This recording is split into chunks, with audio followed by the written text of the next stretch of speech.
night at Spillane Field, in a game that just seemed like it went forever to come away with a victory in a game that takes so long, putting a lot of effort to get the dub. That was nice. No balls and 2 strikes. Murphy, the lefty, winds. Third base side of the rubber. The pitch in tight, and that catches the right hand of Zach Ashford. He's jogging up the line, and a hit by pitch is how the first Red Sox reaches base. Especially in a 0-2 count as well. Not exactly what Murphy was trying to do. Maybe just try to bust him inside, but he let that fastball move in a little bit too close to Ashford, and give him credit, he didn't shy away from it, just took it right on the letters. Here's Noah Campbell, the switch hitter from South Carolina, hitting .343 for YD coming into the day. Murphy, the lefty, sets the first pitch, breaks outside, that misses. Red Sox offense, one of the tops in the league, though they haven't hit many home runs, especially in this homer-friendly ballpark. Just .352 straightaway center. The 1-0 is swung and lined right back up the middle. A base hit. Ashford around second. He's going for 3. The throw comes in from Hunter. That trickles away from Workman. Murphy, the pitcher, there to back things up. And second and third now. Campbell advances on the throw to third, and Red Sox threatening no outs home half of the first. Well, you don't see a lot of home runs because YD does such a nice job at just those little contact swings you just saw there from Noah Campbell, spanking it right back up the middle. And I was watching Ashford judge the center fielder Bishop of whether he was going to test his arm, and once that throw came in, Ashford even elevated his speed. Problem was, that throw was right where Ashford was coming into the bag, so a good choice by the leadoff man. That brings up Andrew Dashbach, a dangerous guy with 2 men aboard, both in scoring position, no outs. The first pitch swung on and driven to center field in the air. Now Bishop running in, and he'll have to let it drop. Campbell over to third. The run scores, and Hunter Bishop got a terrible jump. I think he lost that in the sun. I completely did. Threw his hands up in the air, and when I saw that, I thought that at first kind of said to Reddy, the infield, like, all right, I got this. I'm coming in tight with a throw, but he just completely lost it. It fell a good 10 feet in front of him. Dashbox stays hot, and YD another big run to start a ball game. RBI single for Andrew Dashbach. YD 1-0 lead, home half of the first. Still runners on the corners, no outs in the bottom of the first. Here's Quinn Cotton. Murphy sets the first pitch, misses away. You got to remember, Murphy, a guy just making his first start of the summer. Been all relief so far, and this really not a good beginning. Murphy sets at the chest, 1-0. Misses up and away. 2 balls and no strikes to the dangerous and speedster in Quinn Cotton.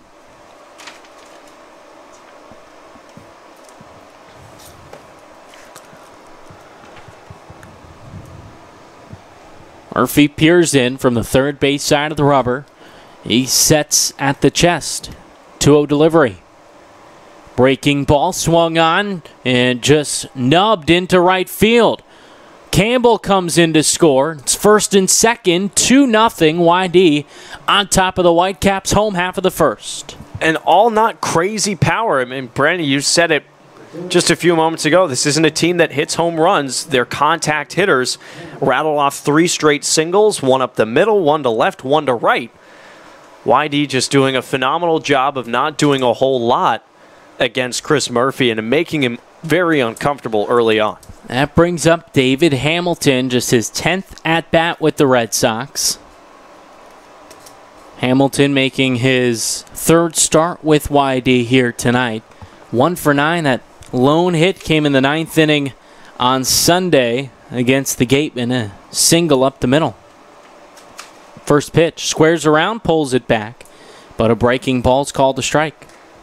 It's a timely one as well. It helped provide some serious insurance for the Red Sox that they would end up needing against Wareham. Hamilton digs back into the lefty batter's box. Corners are up, expecting the bunt. First, the next pitch is bunted, foul, right behind the plate. Now 0-2 on Hamilton. Still no outs in the home half of the first. A 2-0 lead for YD. Runners on first and second.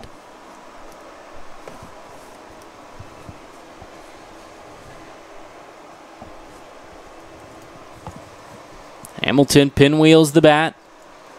He's ready, as is the lefty Murphy. Comes set, looks at second, 0-2. Swung on and missed. David Hamilton strikes out. That's the first out of the ball game for Chris Murphy. Big time strikeout for Murphy. Elevates that fastball. He got Hamilton in that hole due to the bunting miscues and then put him away quickly. Here's Nick Quintana. Nick starting to turn things around. Batting average up to 190. Showing a little power with a pair of doubles. 7 RBIs as well this season. First pitch. Breaking ball. Catches the outside corner. Called a strike.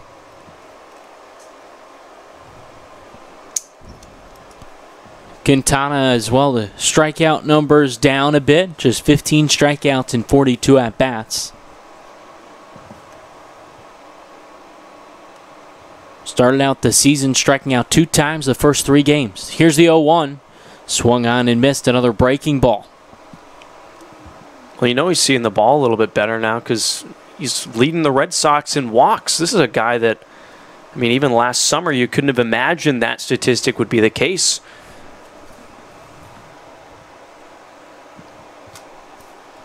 Murphy sets third base side of the rubber.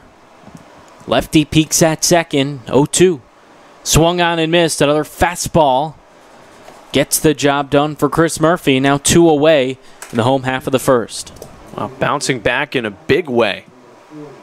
2 strikeouts, both on elevated fastballs, and to Quintana, that just looks so tantalizing up there in the zone. It was just a little bit late on it. Big spot here for Zach Zubia. Maybe pick up his first signature Red Sox moment. Zubia making his 3rd appearance. He's 0 for 5 so far. Still looking for his first YD hit. First pitch. Fastball on the outer third, called a strike. Zubia at UT Austin this past season. Hit 275 rather for the Longhorns. 0-1. Swung on and tapped up the third base side foul. Now no balls and 2 strikes. 2 outs home half of the first, 2 men aboard.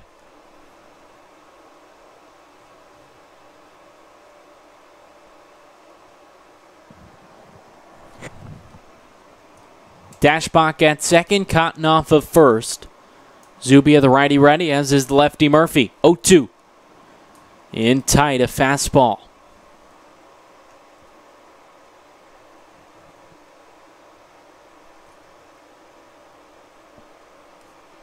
Ball and 2 strikes, 2 outs. A 2-0 lead for YD here in the home half of the first. A good start for the Red Sox. The pitch. Spoiled, found to the right side. These last 3 hitters, Murphy's gotten out front quickly. Had Hamilton an 0-2 hole, Quintana the same, and Zubia as well. He's got a battle in here. Try and see a couple more pitches. Murphy, the lefty, sets. 1-2. Breaking ball misses low, and the count evens 2 balls and 2 strikes.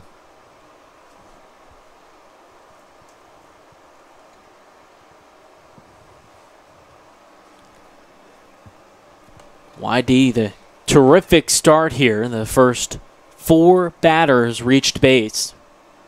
2-2. Up and away, that misses, and now a full count on Zach Zubia with 2 men aboard. 2 very different pitches that Zach is laid off. The breaking ball a couple ago that he followed all the way into the dirt, and that high fastball that got Quintana and Hamilton, he's able to lay off of it. Runner should go on the pitch.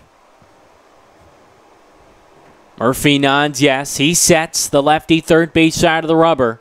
Payoff pitch.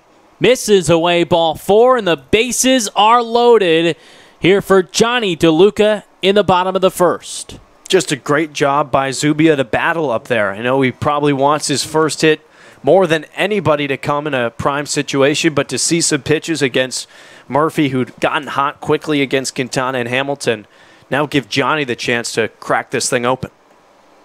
DeLuca 2 for 5 versus Wareham. First pitch. Breaking ball curls in for a called strike.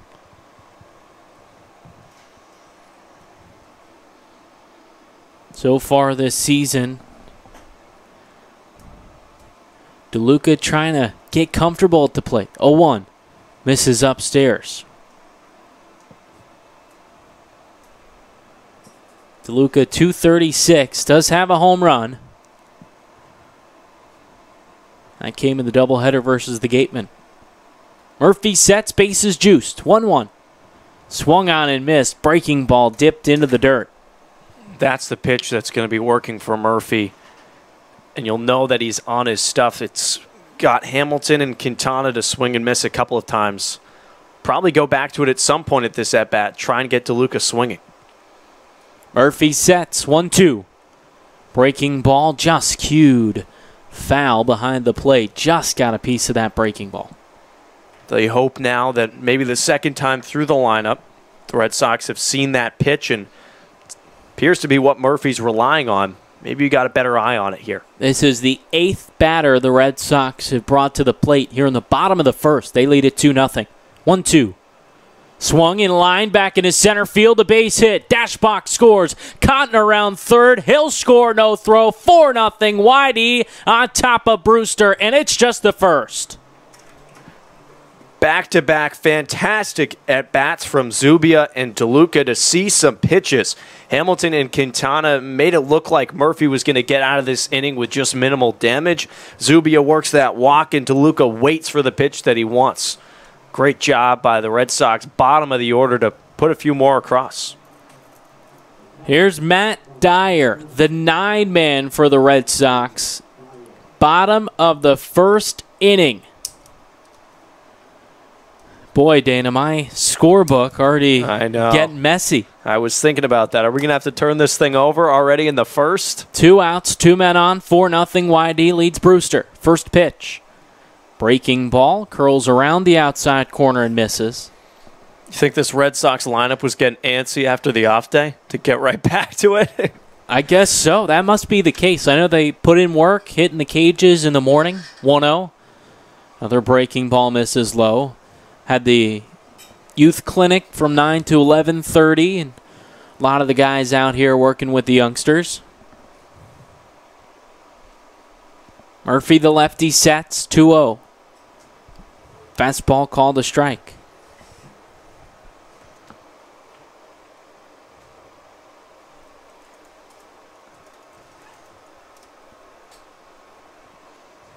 Runners on first and second. 2-1 offering. Swung and grounded to the left side. The shortstop there, Eden, fields and flips on to second. Massey is there for the third out, but not before the Red Sox score 4 on 4 hits. Through 1, 4-0. YD leads Brewster. You're listening to Red Sox Baseball on the Cape Cod Baseball League Network.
Top two, YD leads Brewster 4-0 here. Second meeting of the season between these two teams. How about the explosion of offense from the Red Sox? 4 runs, 4 hits, just the first inning. Yeah, geez, you having fun yet? They didn't wait too long to get right into it in typical YD fashion as well. Nothing crazy, no long balls, just consecutive singles, guy encouraging each other to get on base and work a couple of counts. Zubia working that big walk and DeLuca delivering a hop on Murphy early, and more importantly, give Wiles some run support early on.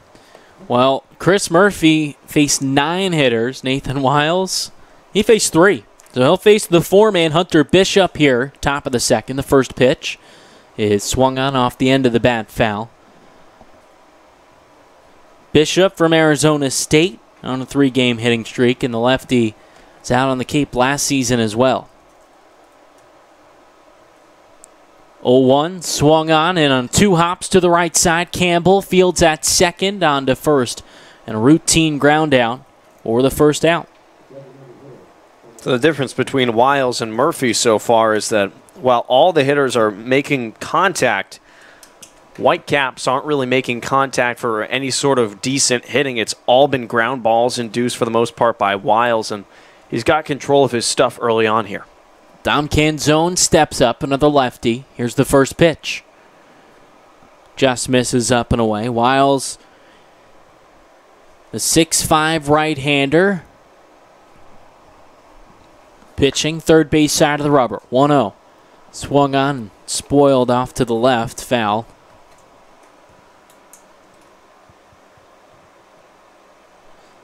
So 1-1, 1 out. Top of the second. YD 4-0 lead over the Whitecaps. 1-1. Called a strike. Just clips that outside corner. Quickly hit a ball and 2 strikes.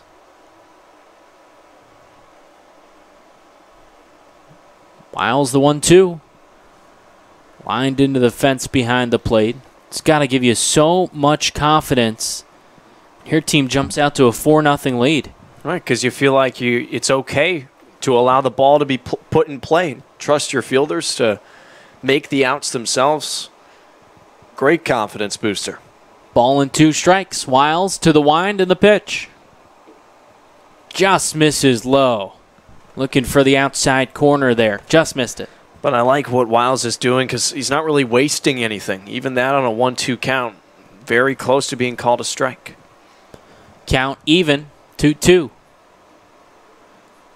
Outside corner, called strike 3. Canzone down looking. 2 outs here in the top of the second. Well, I don't know what the scouting report was on Dom Canzone, but Wiles was just going to work on that outside corner and moved it a little bit closer until he got the call. Pick up that first K. I think in part that's just the product of a 4-0 lead early in this ball game. For sure. YD batting around in the first inning. Here's the first pitch to Cam Eden, swinging out of play. So while Murphy faced the entire YD order, Nathan Wiles here has just faced the minimum so far. Top 2, 2 outs, 4-0. YD leads Brewster. Wiles winds 0-1. Catches the inside corner and quickly ahead. No balls and 2 strikes.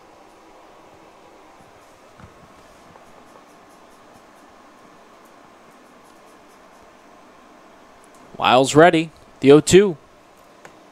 Called strike 3. Nails the outside corner. And Nathan Wiles with 2 Ks in the second sets down the Whitecaps in order for the second time tonight. 4-0. YD leads Brewster as we head to the home half of the second. You're listening to Red Sox Baseball on the Cape Cod Baseball League Network.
Urgent Care is now available at 4 Cape Cod healthcare locations: Hyannis, Falmouth, Sandwich, and Harwich. Open after hours and weekends.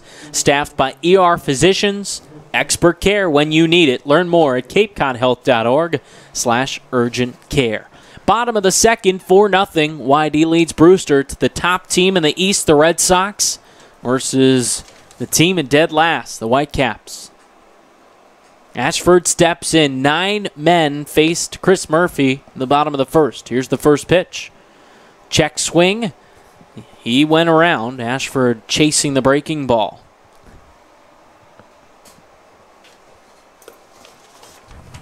Ashford the lefty facing Murphy the lefty. Second time. First time hit by a pitch. Next pitch just misses the outside corner. Ashford was in a hole to start out the game. 2 strikes on him, and pitch came up and hit him on the hand. One mistake, and it all went downhill from there. The 1-1. In tight. He gets hit again? No, he didn't. Sure looked like it. The way he moved out of the way. It's off the glove of Martirano, who's kind of blocking our view of the arm of Ashford. 2-1, no outs. Here's the pitch. Breaking ball skips in the dirt. Martirano with a nice pick.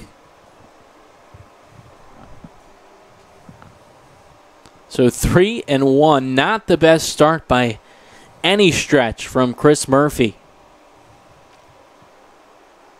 Winds the pitch.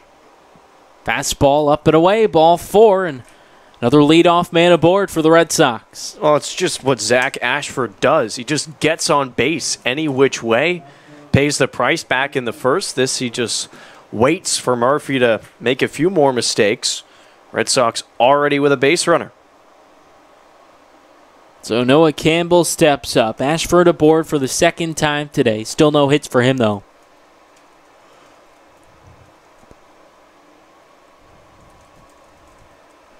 First at bat, Noah Campbell, single to center. First pitch. Swings and up the first base side. Touched up there by Franklin, who will just apply the tag. The hit and run was on. So Campbell had to swing at that one and just kind of flailed the bat head out there. That was pretty funny interaction there between Jesse Franklin over at first and with Campbell running down the line, because Franklin was blocking the plate and had the ball, and Campbell slowed up, and he just gave him a look like, really? You're gonna wait this out and just force me to tag you? But I guess that's one way to do it. Ashford to second base, 1 out, bottom of the second. Andrew Dashbach up, an RBI single in his first at-bat. Murphy trying to settle in. He's working from the stretch. Kicks the first pitch. Fastball misses low and in. No action in the Whitecaps bullpen, and I don't think we're surprised. I mean, to get a reliever in now would most likely decimate the pen for the next few days unless they could get a long guy going. Murphy looks at second, 1-0, misses away. Especially since Murphy is a guy that's been coming out of your bullpen, so you're already technically short one of those arms, and a lefty one at that. Murphy out of San Diego for the Toreros, made 13 starts this season. Finished with a 6-5 record and a 4.20 ERA. Here's the 2-0. Runner goes, swung and drilled to left, but well foul.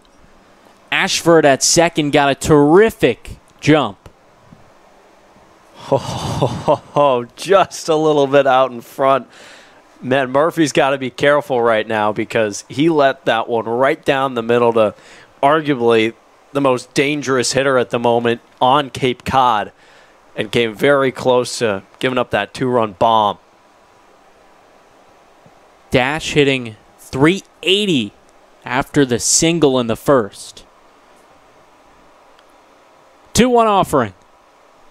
Spoiled to the right side. Count evens 2 balls and 2 strikes.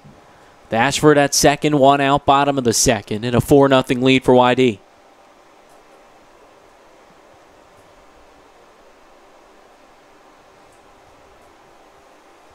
Dash readies in the righty batter's box. Murphy, the lefty, comes set at the chest. Peaks at second, 2-2. just fought off, lined into the screen behind the plate. They'll give Murphy credit after that foul ball. He came back with high heat away to challenge Dashbach and then ran him in tight there. That was a great pitch because you could tell that Andrew didn't want to swing at it, but he kind of had to. That could have been strike three looking if he didn't. A gorgeous July 3rd evening, just below 80 here at the ballpark. 2-2. Breaking ball swung on and looped out into right field. Alejo charges, makes the catch, and Ashford fakes the tag. He'll retreat to second. That's a big out for Murphy considering the bat that Dashbach is swinging, and then also to get that second out. And that may seem pretty routine, only to get 2 outs in the inning, but considering how long it took him to get that second out back in the first, you can tell that the start's improving. Quinn Cotton up. He also singled an RBI for him, and he also came around to score a run. 4-0 YD leads Brewster. 2 outs, Ashford on second. First pitch. Swung on and in the air to deep right field. Alejo back. He settles under it and makes the catch to retire the side. The Red Sox strand a runner, but no hits in the second, no runs either. 4-0 YD leads Brewster through 2. You're listening to Red Sox Baseball on the Cape Cod Baseball League Network.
The Sacred Cod Tavern at Chatham Bars Inn Resort and Spa, a quintessential New England dining experience for lunch or dinner, a proud member of leading hotels of the world. Top of the third at Red Wilson Field, 4-0. YD leads Brewster. A showdown in the East, and this was the first-round matchup last season. The Whitecaps took Game 3 in extras. It was an exciting finish here at Red Wilson Field after YD walked things off thanks to a Carlos Cortez 3-run shot in Game 1. Lost Game 2, and then the Whitecaps, eventual champions.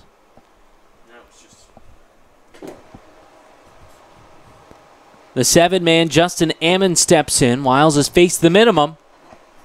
The first pitch.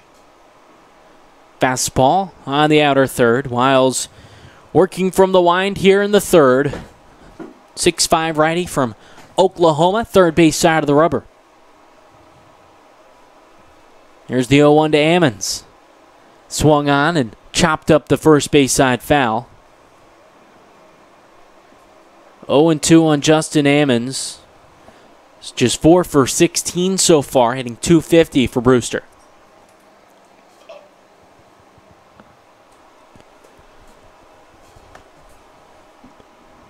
Ammons out of Tennessee. Settles into the left side. Here's the 0-2. Just misses below the kneecaps. But a great 0-2 pitch once again, like back in that at-bat against Canzone when he was setting up the lefty hitter on the outside corner. Wouldn't be surprised if he goes right back to it. Wiles winds 1-2. Swung on and grounded through the whole right side and into right field. Ammons, the first hit of the night for the Whitecaps, here to lead off the third. Unfortunate for Wiles because that should have just been a routine ground ball, though he found the right hole. Give Ammon's credit, even though it was just a slow roller. Campbell was just playing too close to second. Brandon Martirano steps up. Struggled so far, 125 hitter from UNC. Just his third game, though, here on the Cape. Ammons leads off first. Throw over. He's back easily.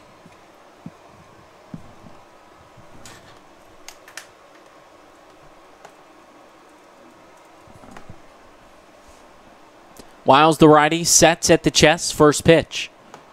Breaking ball falls in for a strike. Would expect at some point that Ammons is going to try take a go at it at second base.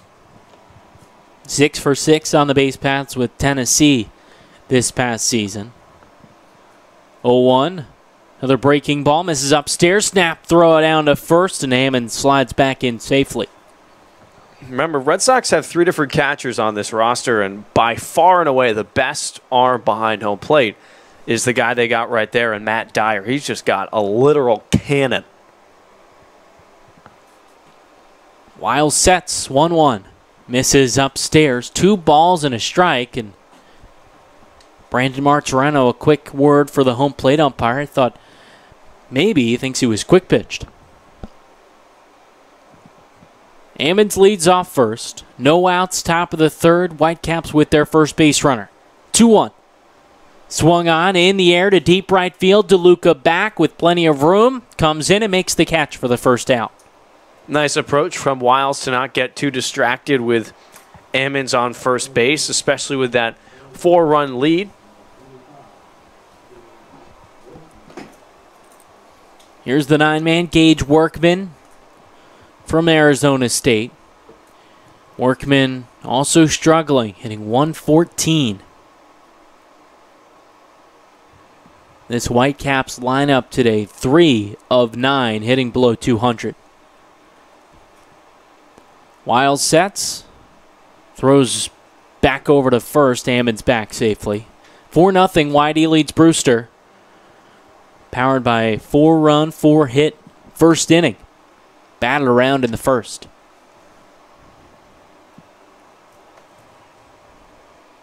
First pitch. Misses away. You can just see on every pitch that Dyer's catching how quickly he's popping up. You can sense that Ammons wants to give a go at it. Wiles has struggled in his first 2 starts, but here in start 3, it looks terrific. 1-0 is swung and on one hop to the second baseman Campbell. Flips to second for 1, on to first, a double play. 4-6-3, and YD retires the side in the third through 2.5. 4-0. YD leads Brewster. You're listening to Red Sox Baseball on the Cape Cod Baseball League Network.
Learning at Curry College extends beyond the classroom and is embedded in all that they do. Curry prepares students to engage in successful careers and active citizenship with a global perspective.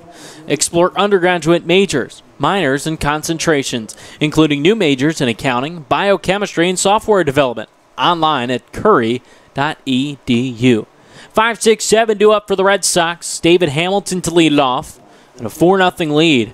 Or YD over Brewster here. Second meeting of the season between these two teams. First ended in a tie.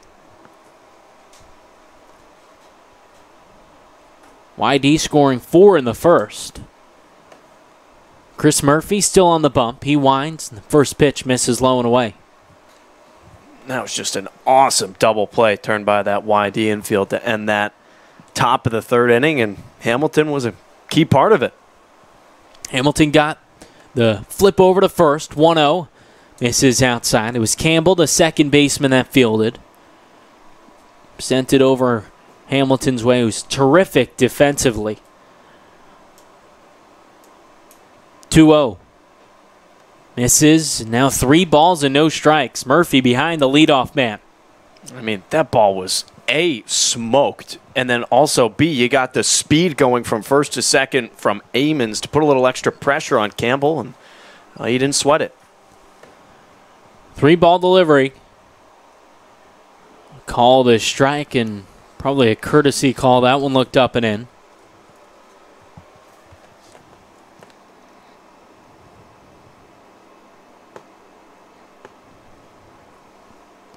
And the 3-1, that one misses. Ball 4. Leadoff man aboard for the Red Sox.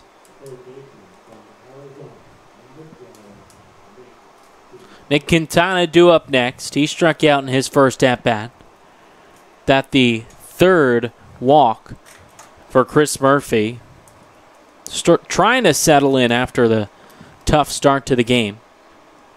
Quintana in his last 4 games, just 2 Ks coming into the day. Hamilton off of first.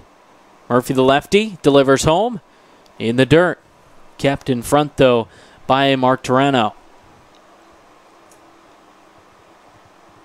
Hamilton, some of the top speed in all of college baseball. 31 stolen bags, 38 tries, good for 14th in the country.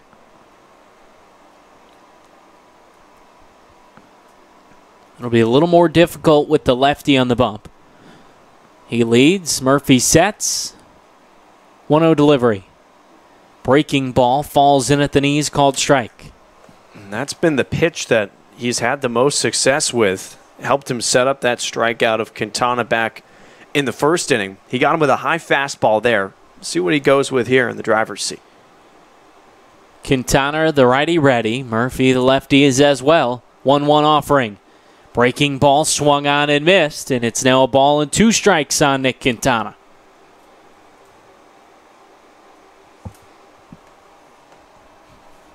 He's held through during the trials and tribulations here of the first quarter of the season, trying to really turn things around. He's got a ton of talent.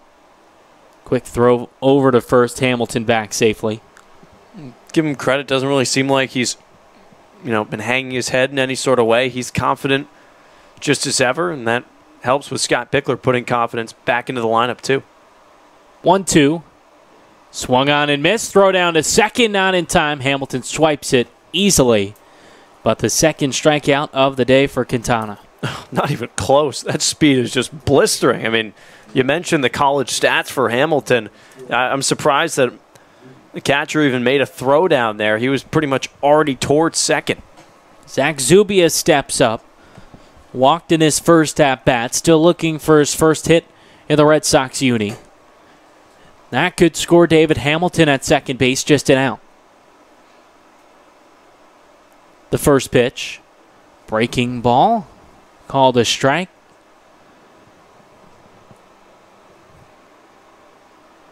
Absolutely gorgeous day here at DY Regional High School. Bit of a breeze blowing out towards right. The trees sway out between left center and right center. 0-1. Swung on and lined into right field. Falls in ahead of Alejo. Hamilton's around third. Throw comes to the plate. It is not in time. Just a touch late. Mark Torrano got the tag up on the shoulder of David Hamilton. 5-0. YD leads Brewster here, and it's just the third.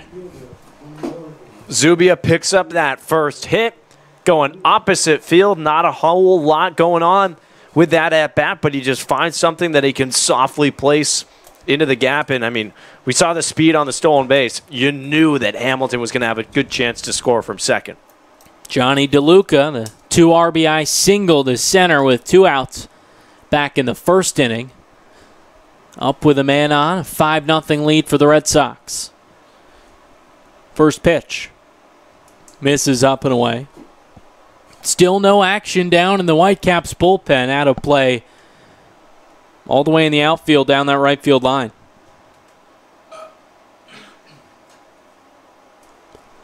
Murphy set to the chest with Zubia off of first. 1-0. Swung on and a liner falls into left field. Station to station go the Red Sox. It's first and second with Justin out in the bottom of the third. I mean, you talk about a guy that's seen the ball real well, and that's Johnny DeLuca. That just hanging, breaking ball that was traveling from north to south, but he saw it all the way onto his bat, waited on it, and drove it. Here's Matt Dyer, the 9-man. He brought a close to that first inning, grounded out via the fielder's choice. Justin out here in the bottom of the third, runners on first and second. Sunshine cast on the entire field. First pitch. Breaking ball stays well upstairs.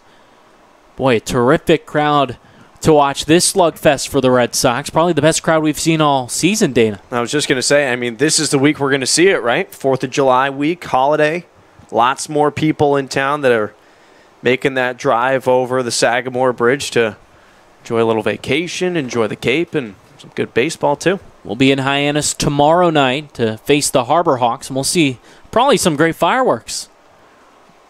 Here's the 1-0. Swung on and popped up out of play right side. It also opens up the opportunity for us broadcasters. I mean, the jokes you can make about offensive fireworks, fireworks in the sky. I mean, maybe I'm getting ahead of myself, but I'm looking forward to it. That's your forte. That's your thing. I'll kind of back off of that one. A ball and a strike here on the 9-man Dyer. Pitch. Swung on and missed. Fastball on the outer third, and now 1-2 with one out in the bottom of the third. Though honestly, I mean, who knows? Hyannis has been playing some great ball lately. Great pitching staff. A lot different than last year. Harbor Hawks a point behind Wareham in the standings in the West. 1-2. Misses inside a fastball. Gateman got out to a terrific start. Cooled off since they lost a few players to Team USA. Andrew Vaughn, the big one. Golden Spikes Award winner as well. Count even, 2 balls and 2 strikes. Murphy sets. 2 men aboard the pitch. Breaking ball misses in the dirt. Blocked by Martirano. This count runs full. Murphy has struggled.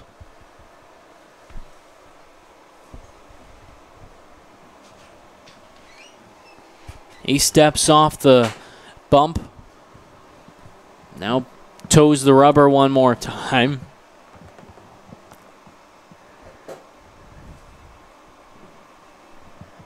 Just one out, runners at first and second. Here's the payoff pitch. Runners go. Called strike 3. Throw goes down to second, not in time. Shocked. And I think Martirano made a mistake throwing down to second base as opposed to third. So Dyer down on strikes here for the second out, but Whitey with runners on second and third. That was just a really, really close pitch. I mean, that could have gone as a ball or as the strike called. And for Dyer in that situation, you just got to take the bat off your shoulders, try and put it in play, especially with the runners in motion. So 4 strikeouts here for Chris Murphy. That probably the only upside for him. Here, his team trails at 5-0 in the third. Zach Ashford looks at a first pitch breaking ball. That misses low in the dirt. Finally, some action in the Brewster bullpen. A righty begins to throw down there. Ashford the lefty versus Murphy the lefty. 2 men in scoring position. 1-0. Misses outside. Murphy really has struggled to get ahead of hitters here in this outing. Yeah, in the first inning, he did that a little bit with those 2 strikeouts of Hamilton and Quintana. But since then, it's been a few walks, and he's been forced to just lay some strikes right down the middle, which Whitey has capitalized on. Ashford from Fresno State, the 2-0. Busts him inside, a breaking ball. He scoots out of the way and ahead in the count 3-0. Do you think he could swing here? We've seen some of the Red Sox hitters swinging 3-0 of late. I think there's a possibility, but the way that Noah Campbell's been swinging the bat on deck, I think you're okay with loading the bases up for him. 3-0. Fastball paints the outside corner, called a strike. Ashford reached via the hit by pitch and the walk so far today. Also came around to score. Has not been able to extend that 8-game hitting streak. 3-1 with Zubioff of third, DeLuca at second. The pitch. Fastball called a strike, letters on the outside corner.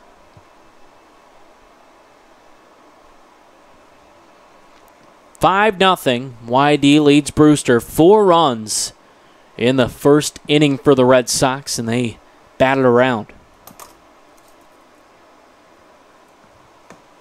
Murphy sets.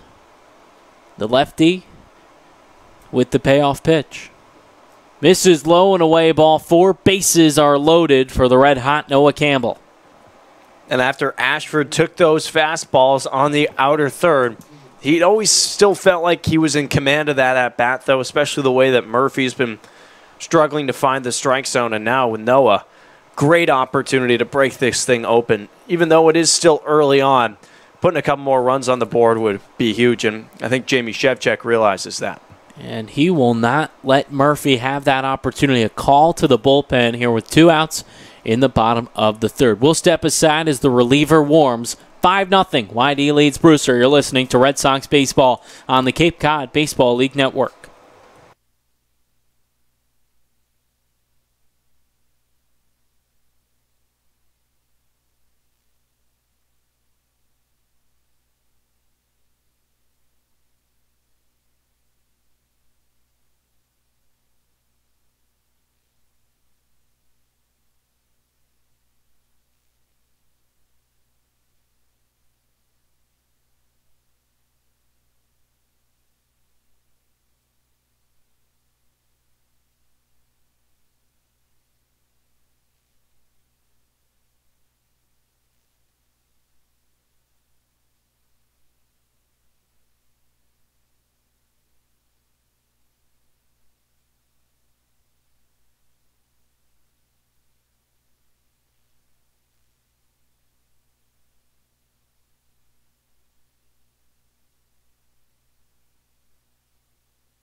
It's Kyle Cameron, the 6'6" righty out of Alabama, in to get out of the jam. Bases are loaded with 2 outs in the bottom of the third. The Whitecaps already trail YD 5-0.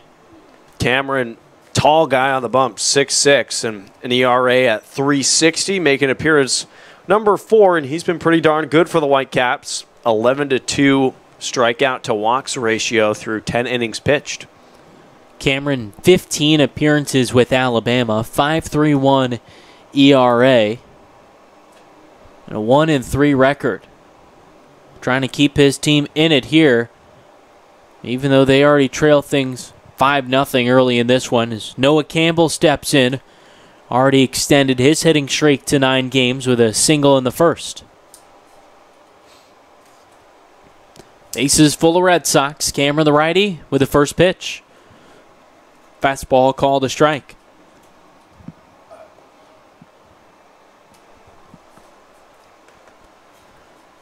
YD offense been rocking and rolling, one of the tops in the Cape.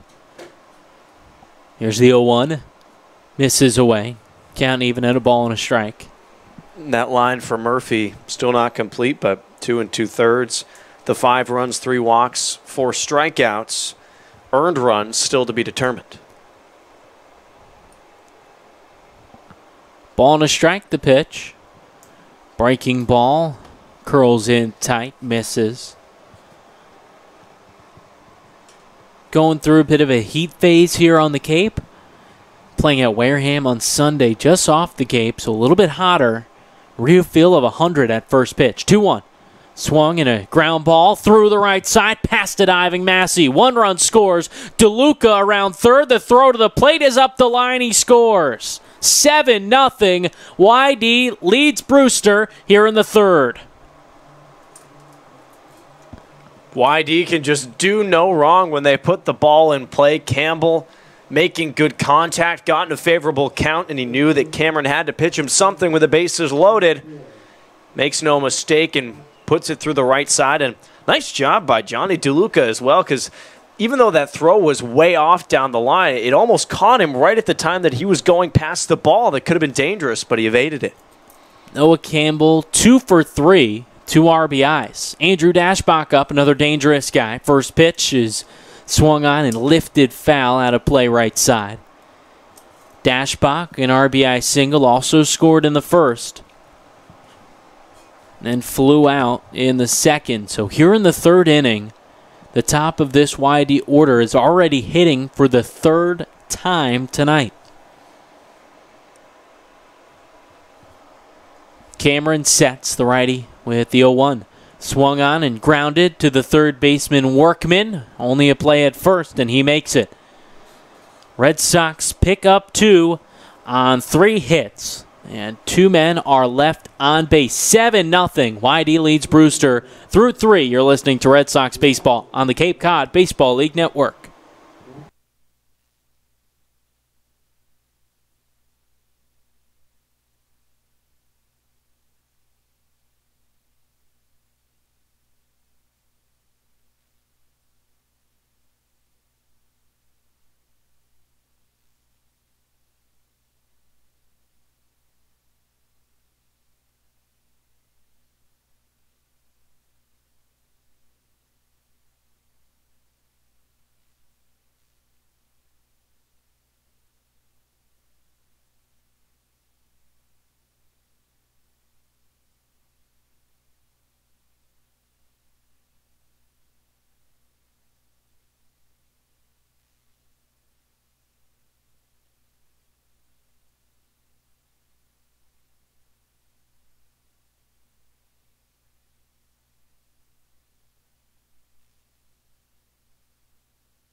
Sea Dog Brew Pub, located 1.8 miles on your right, headed towards Route 6. Your local pub not only offers your favorite cocktails, but great pub food as well. With $5 burgers on Mondays and 25-cent wings on Wednesdays, it's the place to be. Come on down and hang with the YD Red Sox. 7-0. The Red Sox lead the Whitecaps here in the top of the 4th inning. YD offense exploding here tonight. Just impressive stuff from the YD lineup, top to bottom as well. A lot of guys producing. Pretty much everyone has reached base for the most part and made it pretty easy for Nathan Wiles. So far, everybody but Nick Quintana and Matt Dyer have. Here's the one-man Ray Alejo. First pitch, breaking ball, just misses hitting him. Breaking towards the inside corner, but also missed that as well.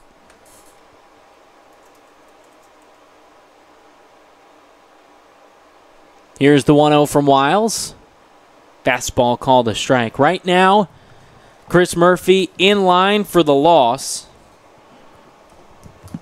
Final line, 2 2/3, 6 hits, 7 runs, 1-1. Breaking ball clips the outside corner. All 7 earned, 4 walks and 4 strikeouts as well. A tough first start here for Chris Murphy with the Whitecaps. Wiles, on the other hand, pitching a dandy. 1-2 is swung on and missed. Gets through the legs of Dyer. And Alejo aboard. Just the second base runner here for the Whitecaps. Unfortunate for Wiles. The only 2 base runners have been, well, that dropped third strike, and then also that single by Ammons, which just really was a soft grounder that found its way through the hole. So, I mean, he very well could be facing the minimum so far. Ammons was erased via the double play to end the 3rd inning. Here's the 2-man Mike Massey. 0 for 1, he grounded out. Massey leading the way for Brewster, hitting .339. Lefty is ready with Alejo off of first. The first pitch misses away. Wiles, the tall 6'5" righty out of Oklahoma, working from the stretch here. He sets at the chest, third base side of the rubber. Kicks with the 1-0. Swung on and chopped foul just past the Whitecaps dugout. We talked about it a little bit before that Wiles isn't a guy that's going to get you a lot of strikeouts. That's why this game is perfect for him, to get that early run support, allow the ball to be put in play, and pretty much coast through this ball game. Alejo off of first. He goes. The 1-1 is swung on and driven to left field. Cotton makes the catch. Alejo back to first. 1 away. And he got a fantastic jump on that hit and run, unfortunately for him. He was already at second base when that ball was caught. Something to watch out for here. The rest of this inning plays out. Here's the 3-man Jesse Franklin. YD coming off of an off day yesterday. A lot of players spending the morning with the youth clinic and then fishing and just kind of having a good, relaxed day. It's paying off so far. First pitch, in tight. That misses. Actually had the unique opportunity. He was able to ride along with a Yarmouth police officer for a little bit of the morning, check things out, and kind of see how they run their operation. It's a pretty cool thing to do. Alejo off of first.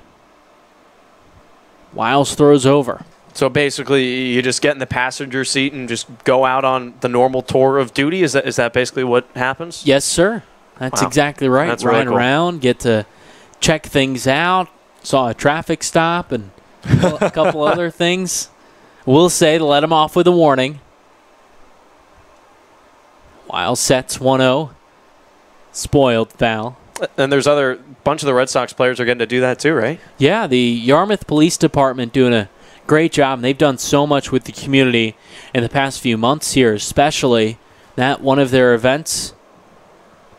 Chance for the players, once-in-a-lifetime opportunity to ride around and really get to see how a police officer works. Because, I mean, you're on the line when duties occur. Like, so if something happens, you're right there We're for going. it, right? Yeah. That's right. Oh, boy. That's right. So, fortunately, nothing too crazy happened. 1-1. Check swing on a breaking ball. Appeal to second base, and Tyler Bullock said he didn't go. But all in all, a really great and, like I said, unique experience. Yeah, I would imagine probably quite a few traffic stops this time of year with the population more than doubling on Cape Cod. Wiles sets 2 balls and a strike on Franklin. The pitch. Fastball just misses a few inches off the plate. I mean, it's crazy. I'm sure you've felt it even just in the last few days. It just takes a little bit longer to get pretty much everywhere you're going. That's right. Just no matter where you're going, and plenty of families full of cars, so certainly be safe driving out on the roads, but enjoy the beautiful days ahead of us. Great weather is supposed to come throughout the week. 3-1. Swung on and driven to deep left center field. Ashford giving chase, and it one hops the wall. Alejo is at third. He's getting the wave home. The throw goes over the head of Hamilton. Nobody there. Alejo scoring easily on the RBI double for Jesse Franklin. It's 7-1. Brewster gets one back.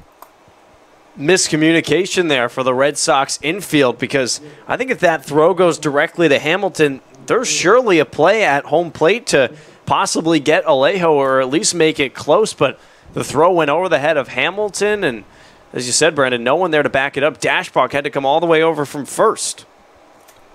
Here's Hunter Bishop, the foreman. 0 for 1 so far tonight. The Whitecaps trying to chip into this Red Sox lead. It's now 6 runs.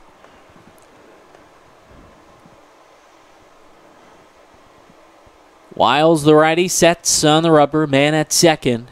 Kicks with the first pitch. Called a strike at the knees in or third. Dana, do you think you'll try to go out with a Yarmouth police officer? I think I'd love to, yeah. I mean, nothing, as long as nothing too crazy happens, I can handle traffic stops. Traffic stops, I think I can do. Wiles with the 0-1. Swung on and in the air, but out of play left side. And well, as you mentioned, it's a once-in-a-lifetime opportunity. Yeah, but I will say you don't get to pick what calls come in, right? If something comes in, you got to go, and it is a very real experience. But certainly an opportunity to see exactly all the hard work that goes into the job. Yeah. No balls and 2 strikes, the pitch. Misses low and away. Good waste pitch there from Wiles on the foreman, Hunter Bishop. And if something does happen that's pretty crazy out of the ordinary or whatever, story to tell the next day on the broadcast. Got a dang good story to share with all the listeners out there. Well, we thank you so much for tuning in. Top of the 4th, 7-0. Rather 7-1, YD leads Brewster. Man on second, 1-2. Swung on in the air down the left field line, and that one will curl out of play. Ray Alejo reached on the drop, 3rd strike to start out the inning. Jesse Franklin drove him in with an RBI double to left center field. With 1 out, it's Franklin at second and a 1-2 count on Hunter Bishop. Here's the pitch. Swung on in this one, given a drive deep to right field. DeLuca back ranging to his right, and that one's over the wall. A 2-run home run for Hunter Bishop, his second of the season, and it's now 7-3. Wiles getting beamed up a little bit here. That's the 3rd ball that's been hit with great contact in this inning. Even that 1 out by Massey was given a good journey out towards left field, and this time Bishop just gets all of it. Whitecaps putting up a fight here in the 4th to claw back in. 3 runs across here in the top of the 4th inning, just an out. That brings up the 5-man Dom Canzone. First pitch, swung on and looped into left field. Nope, Cotton will come on and make the catch. A great jump from left fielder Quinn Cotton. And even that hit, that wasn't coming in the first couple of innings from Wiles. I don't know if he's lost some of his velocity or a little bit of his action, because the second time through the lineup, the Whitecaps are doing a lot better job seeing the ball. That brings up Cam Eden. Struck out looking. Just 2 strikeouts for Nathan Wiles. Those came consecutively back in the 2nd. Both of them called strike 3.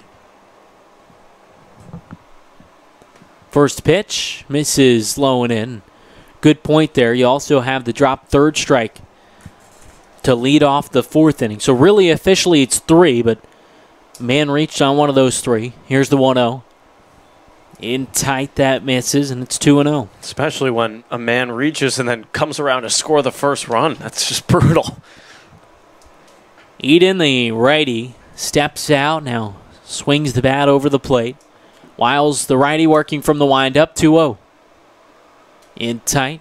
Now 3 balls and no strikes with 2 outs in the top of the 4th. 7-3. YD leads Brewster. 3-ball delivery. Right down Main Street, called a strike.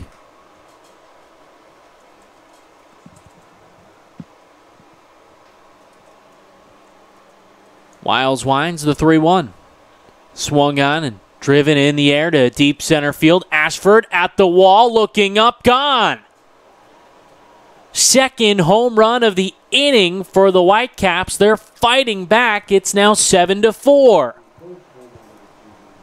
Nathan Wiles finding out the hard way how can just a routine fly ball turn into a home run here at Red Wilson Field with the wind gusting out away from home plate.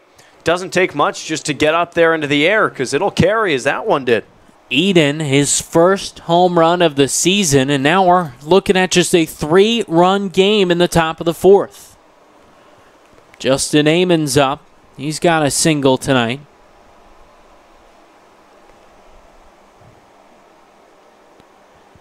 Lefty stepping into the box. Wiles ready to wind on the third base side. Here he goes with the first pitch. Clips the outside corner, called a strike. Well, it helps when your team's up 7-0, but we've got a ball game. Whitey bullpen stirring, 0-1. Called a strike on the inner third. Two very different portions of this ball game for Nathan Wiles. Everything before this inning and then here in the 4th.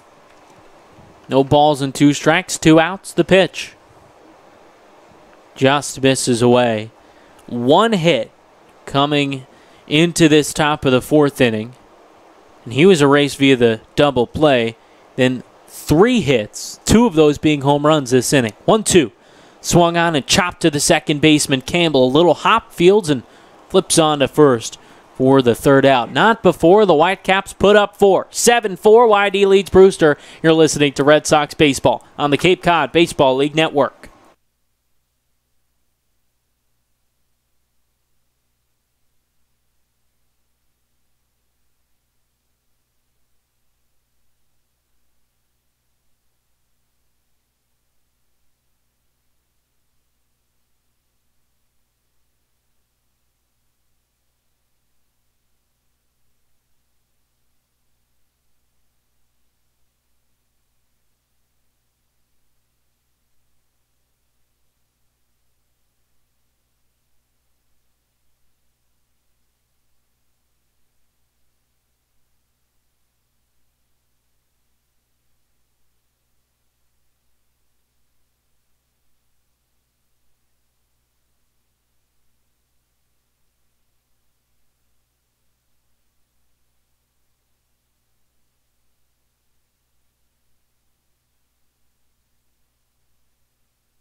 Bottom 4, and we've got a ball game here at Red Wilson Field. 7-4. YD leads Brewster, and 4 runs in the top half of the inning for the Whitecaps to make it a close game. Quinn Cotton to lead off the home half of the 4th. Still Kyle Cameron pitching. The first pitch swung on, and a high chopper to the shortstop Eden. Fields, and the throw is down the line and out of play.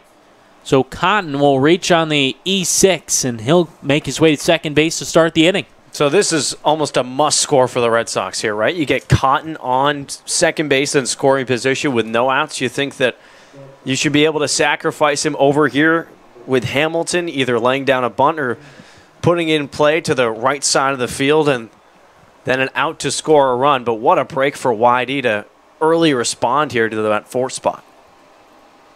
So they'll give Cotton a single and then advances to second on the E6. That brings up David Hamilton. Squares around, pulls it back, and that misses outside.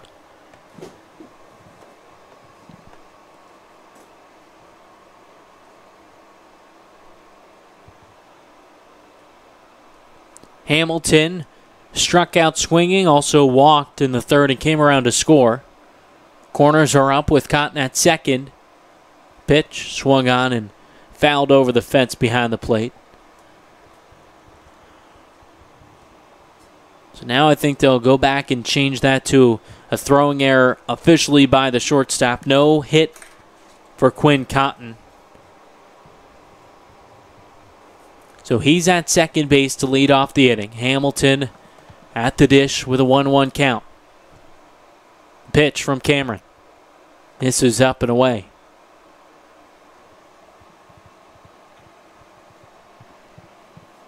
It's like maybe Braden Fink getting loose down to our left in the Red Sox bullpen. 2-1 from the righty.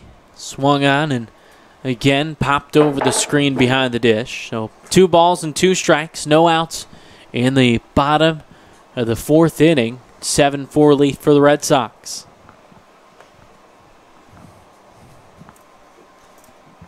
Hamilton with the Texas Longhorns. Still fairly new to this YD squad. Here's the 2-2. Swung on and lined into right field. That dunks in ahead of Alejo. Cotton will stop at third. YD with runners on the corner here. No outs in the 4th. It's a nice swing from Hamilton going all the way across it. Find that spot out in right field. Cotton had to wait because it was a little tough to tell if Alejo had a play on that ball. Now runners at the corner, and Quintana pretty much the only guy that's really, you could say, struggled so far for the Red Sox, but chance to make good on that here today. On Sunday for Quintana, 0 for 1, 2 sac fly RBIs. He walked as well against the Gateman. Throw over to first and Hamilton back safely. Would it be a surprise if we see him take off? I mean, after seeing how easily he took second the last time, I'd be surprised if we didn't see him go. Another throw over, and that throw gets away. Cotton scores, Hamilton to second, and Kyle Cameron just short-armed the throw, got past Jesse Franklin, and now 8-4, YD leads Brewster. Well, I was just going to ask you, Brandon, do you think there's a more dangerous duo to have on the base paths than Quinn Cotton at third base and Hamilton at first? And I think Cameron recognized that. He had to do something to try and keep those 2 guys at bay, and unfortunately for him, made an error. So second error of the inning results in a run. First pitch to Quintana, swung on, grounded, up the middle, past Cam Eden. Hamilton's around third. He'll score easily. 9-4 YD thanks to the RBI single for Nick Quintana. And this is the Nick Quintana that's just not doing too much at the plate. He can seem like he's not getting too down on himself. That just finds something that he can poke right back up the middle, and Hamilton at second. I mean, this shows you how fast this guy is. He came to a total standstill at third to decide whether or not he wanted to come home, and then just jogged right in. Still no play at the plate for Hunter Bishop, the center fielder. Next up, Zach Zubia. An RBI single to right for his first hit in the Red Sox uniform. That came in the 3rd. He also walked back in the 1st. It's Quintana off of first. No outs, bottom of the 4th, the first pitch. Misses outside.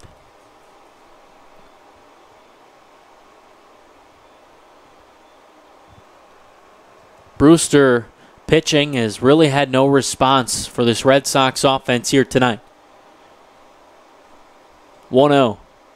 Swung on and tapped foul behind the plate. YD 9-4. They lead the Whitecaps. You thought Brewster was getting back in after they scored 4 in the top half of this frame.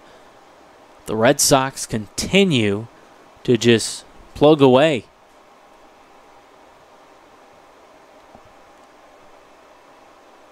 Cameron, the righty, looks at first. Comes set. 1-1.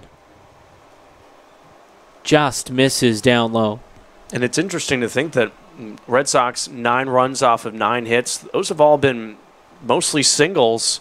4 runs off of 4 hits for the Whitecaps, and 2 of those has been via the long ball. Cameron sets. 2-1. Swung on and lined right to center field, and that drops ahead of Bishop. Hunter Bishop, I think, wasn't sure how to play that ball. Kind of the in-between hop. Wasn't going to lay out, so he let it fall in ahead of him. Now first and second for the Red Sox. And he was confused earlier on in this ball game, back in the first when he lost that DeLuca single in the sky. And this is a guy that's a fantastic fielder. We saw him steal a couple of base hits in our previous meeting with the Whitecaps over at Stony Brook Field a few weeks ago. He was phenomenal. He's having a tough go at it here, though. Johnny DeLuca, 2 for 2 tonight. 2 RBIs, a run scored as well. First pitch. Called a strike on the outside corner. Another prime spot for him with runners on first and second. No outs here in the bottom of the fourth.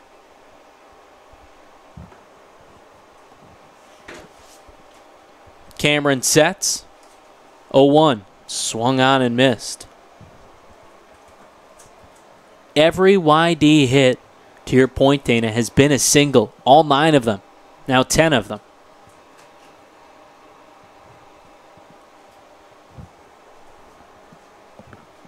Red Wilson Field still full of sunlight here. Nearing 6:30, the 0-2 is swung on and driven out toward left field. Ammons running back toward left center, makes the catch. No tag from the Red Sox. That's just the first out here in the fourth. I think the bat that DeLuca's been swinging kept Scott Pickler from him placing, or at least trying to place down a sacrifice bunt. Could have moved both runners into scoring position, but still makes good contact. Brings up Matt Dyer. Now Quintana with the hit. Dyer, the lone Red Sox player, without a hit here today. We're only in the 4th inning of this ballgame.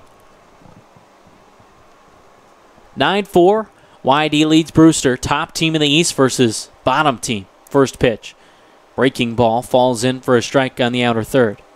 And unless something changes, looks like Zach Ashford may get a chance to bat in every single inning, avoiding a double play here from Dyer. Cameron sets at the chest. Looks at second. Here's the 0-1. Swung on and popped up in the infield right side. The first baseman, Franklin, in to make the catch at the cutout or the second out. And that does indeed bring up Zach Ashford for the 4th time tonight. But if you look at the ABs, he's 0 for 0. Reached on 2 walks, a hit by pitch as well. Zubia is off of first, Quintana at second. Both singled to reach. 2 outs in the bottom of the fourth. Here's the first pitch. Up and away to the Fresno State Bulldog. Hit .352 this past season.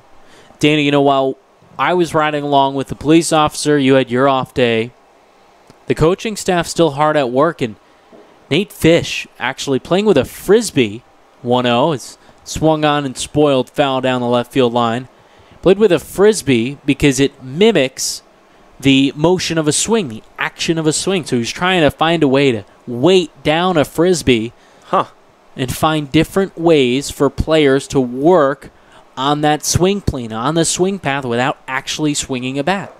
That's extremely creative. 1-1 pitch. Misses down low and stopped by Martirano. I guess that's what the really good teams, the really good coaches do. They find the little things that can, never complacent with their team, never complacent with any hitter. They can always get a little bit better, and whatever works or whatever is going to help that swing just a tad. Finding different ways to do things, train specific muscle groups. Cross training is huge as well. 2-1 the count, 2 men aboard the pitch. Down low now, 3 balls and a strike with 2 men on for YD, home half of the fourth, and a 5-run lead. I mean, you just feel for this Whitecaps pitching staff to have to face this Red Sox top of the order especially. They've just been on fire. Cameron sets the pitch.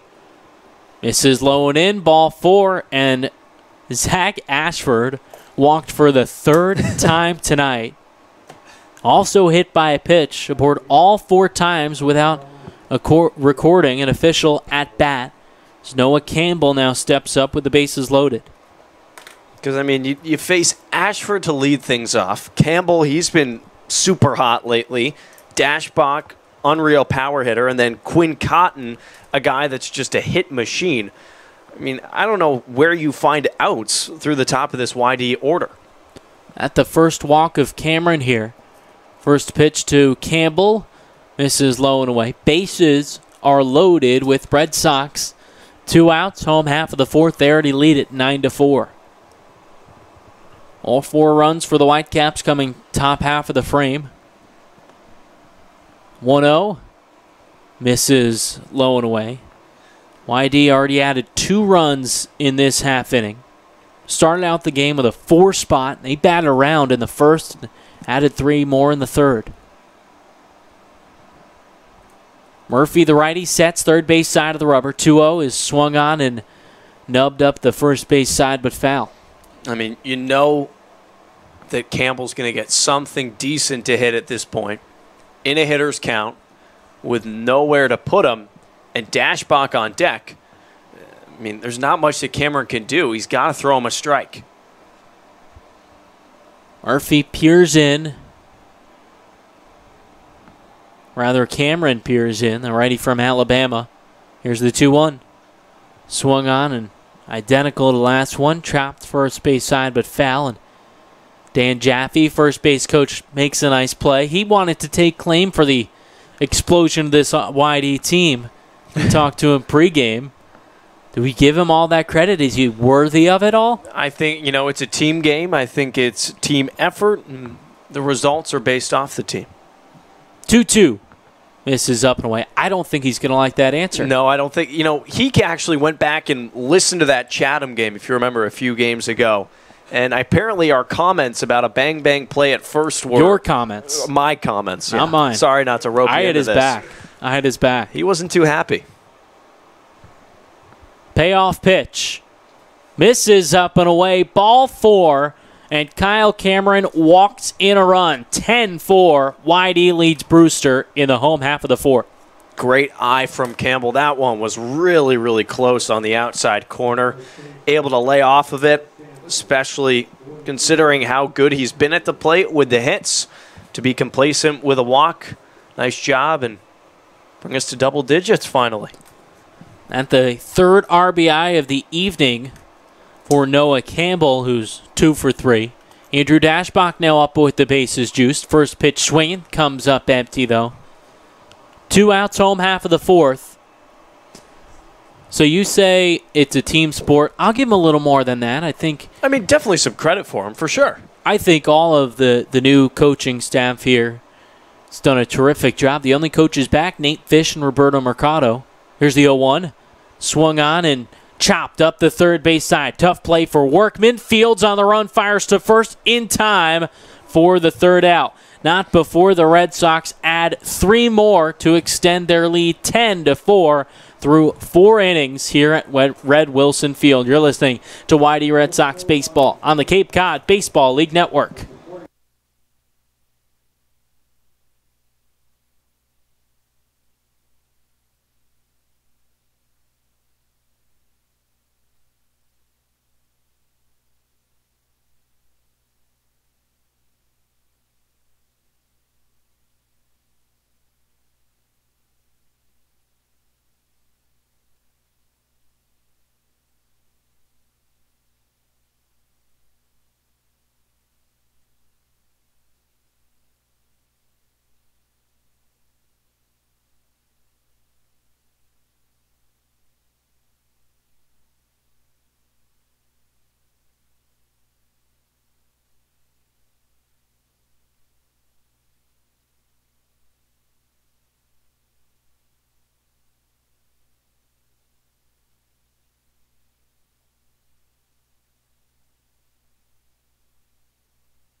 Wicked Thrift and Pop Rock Vintage is located at 533 Route 28 in West Yarmouth, Mass. They're one of the top 10 thrift stores in Massachusetts and is the only clothing resale store on Cape Cod that buys your clothes outright. Stop in and check out their fun selection today.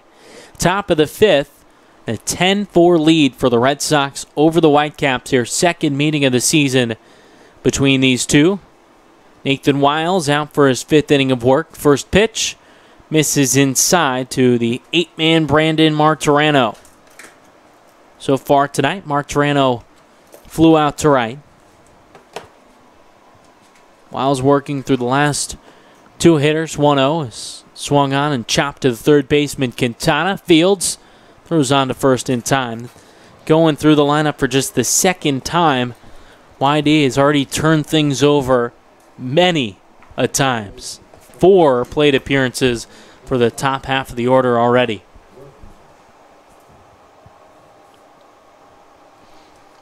Nine-man Gage Workman due up next and grounded into a 4-6-3 double play to end the third.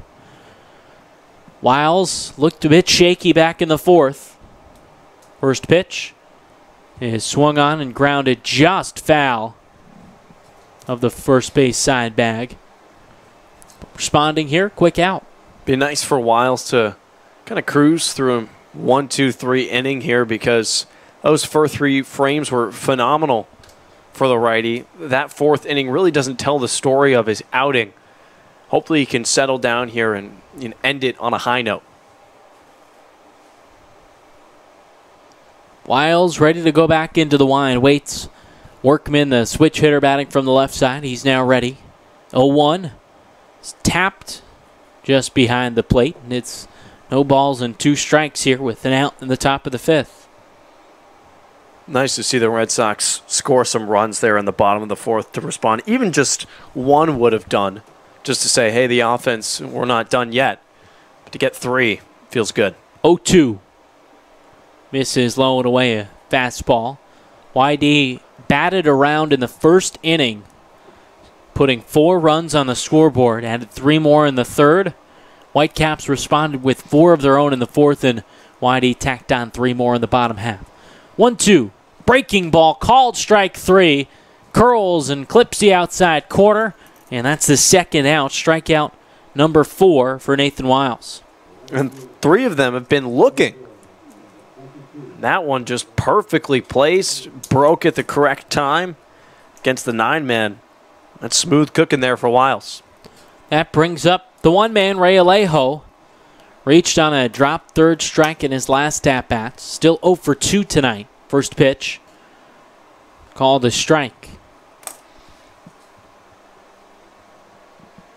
Wiles back into a rhythm after allowing 4 runs in his last inning of work. 0-1 is swung on and driven on a line to center field. Ashford is in. He makes the catch.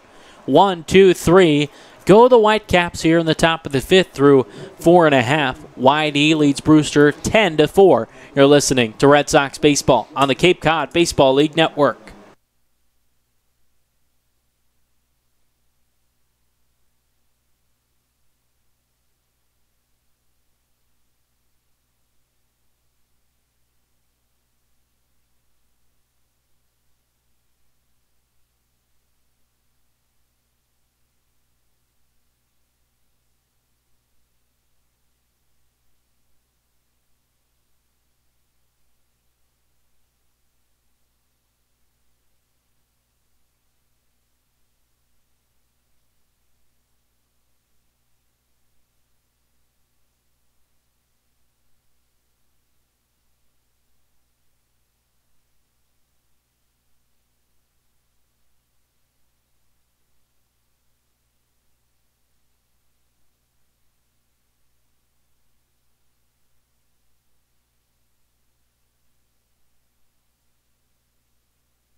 The Red Jacket Resorts is your place for all family fun. With numerous locations around the Cape, you will find the perfect fit for your vacation. Visit redjacketsresorts.com for all of their locations and availability. Brandon Pelter, Dana Gray here with you in the bottom of the 5th inning. A 10-4 lead for the Red Sox. 10 runs off of 10 hits. 4 runs off of 4 hits for the Brewster Whitecaps, and all 10 of those have been singles for YD. Offense that's known to bat for average has done just that. Exploded offensively through their first 4 opportunities. Quinn Cotton, he'll face the righty Kyle Cameron back out to work the bottom of the 5th. First pitch cut on and nicked back to the fencing. Cotton batting here for the fourth time. A single. Also advanced on the error by the shortstop, Cameron Eden, back in the fourth inning. He scored 2 runs. Cameron working with an 0-1 count. Next pitch to Cotton. Bounces in the dirt away. A ball and a strike on the Grand Canyon kid. This is a game that was 7-0 heading into the fourth. Whitecaps battled back for 4 runs. Red Sox responded promptly. Into the windup. 1-1. Cotton swings. Bouncing foul over by Scott Pickler. Ball and 2 strikes on the leadoff man in the fifth inning. Hamilton and Quintana expected in the fifth. Zubia will plate if anyone can reach base. Judging by the way this ball game is gone, you'd think that at least one Red Sox would probably touch first. Cameron, 1-2, high fastball. 2 balls and 2 strikes. How about YD putting up the 10 runs?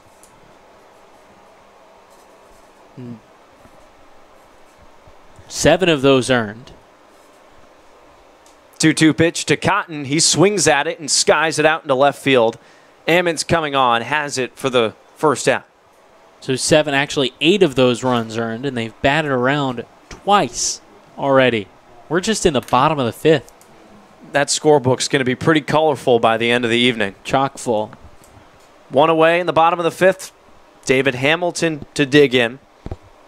Picked up his first single of the ball game back in the fourth. Came around to score. Also scored when he walked in the third. Cameron deals. Cut on and fouled over the fence. So Hamilton, the latest to arrive to the Red Sox lineup. Just his third start. Getting it at short. He's been phenomenal defensively. 0-1 fastball away. Ball and a strike on Hamilton, and a guy that's already made a couple of flashy plays working that middle infield today with Noah Campbell. Turned a nice 4-6-3 double play to end the third. 1-1 to Hamilton. Cut on and missed. A lazy swing. A ball and 2 strikes on the YD shortstop with 1 out in the bottom of the fifth. No one on base. 10-4 lead for the Red Sox. Cameron from the windup. 1-2. Misses away with a fastball. Greets the glove of Martirano outside. 2 balls and 2 strikes. 2-2 pitch. Swing and a miss. Strike 3. Down goes Hamilton, fishing low in the dirt, and there's 2 outs. And that just strikeout number 1 for Kyle Cameron. You look at the scoreboard, and I think that really tells you all you need to know. Both pitchers for the Whitecaps have really struggled to silence YD. Only 1 Red Sox hitter without a hit tonight.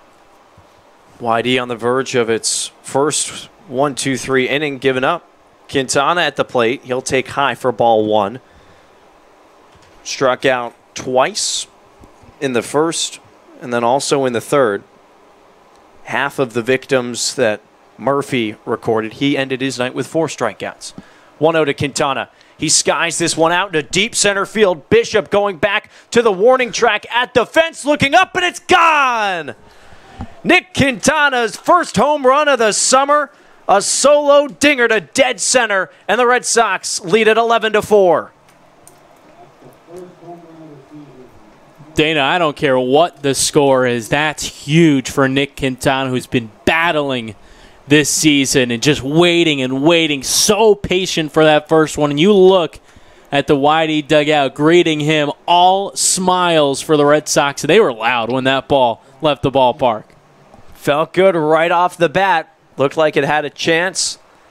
Bishop went back to the fence as far as he could, and that was to the deepest part of the ballpark. But the first home run of the summer for Nick Quintana, and YD now has a 7-run lead once again. 2 away, Zach Zubia digs in. First pitch to him, off speed and over the plate. I mean, we knew he had the power in it. We saw it a little bit last summer, led the team with 6 homers, and then had a great season at Arizona with the long ball. Finally gets the first one here. 0-1. That misses away. Hey, you know, they usually talk about the broadcaster's curse, but throughout this season, I think we brought a lot of good luck to this YD team. We certainly have in first place so far. 1-1 to Zubia. He gives this one a ride out to deep left center field. Eamon's going back, and that one is gone. Back-to-back home runs for the Red Sox offense. They're feeling it here at Red Wilson. It's 12-4 YD. Keep them coming, because you know what a day like this does? Builds momentum. The big mojo, especially going into tomorrow night against Hyannis. This game nowhere near over. Keep those runs coming. Keep the bats moving, because whether you want to believe it or not, offense is contagious. Zubia with 3 hits in a row picks up his first homer of the summer. Red Sox now with their largest lead of the ball game. DeLuca digs in, takes strike 1 on the outside corner. 12-4 now the lead for YD as Quintana and Zubia hit back-to-back home runs. First time the Red Sox have done that all summer. Here's the 0-1 pitch. Grounded foul out of play. No balls and 2 strikes on Johnny DeLuca. And through the first 4 innings, it was all small ball. 10 hits, 10 of them singles.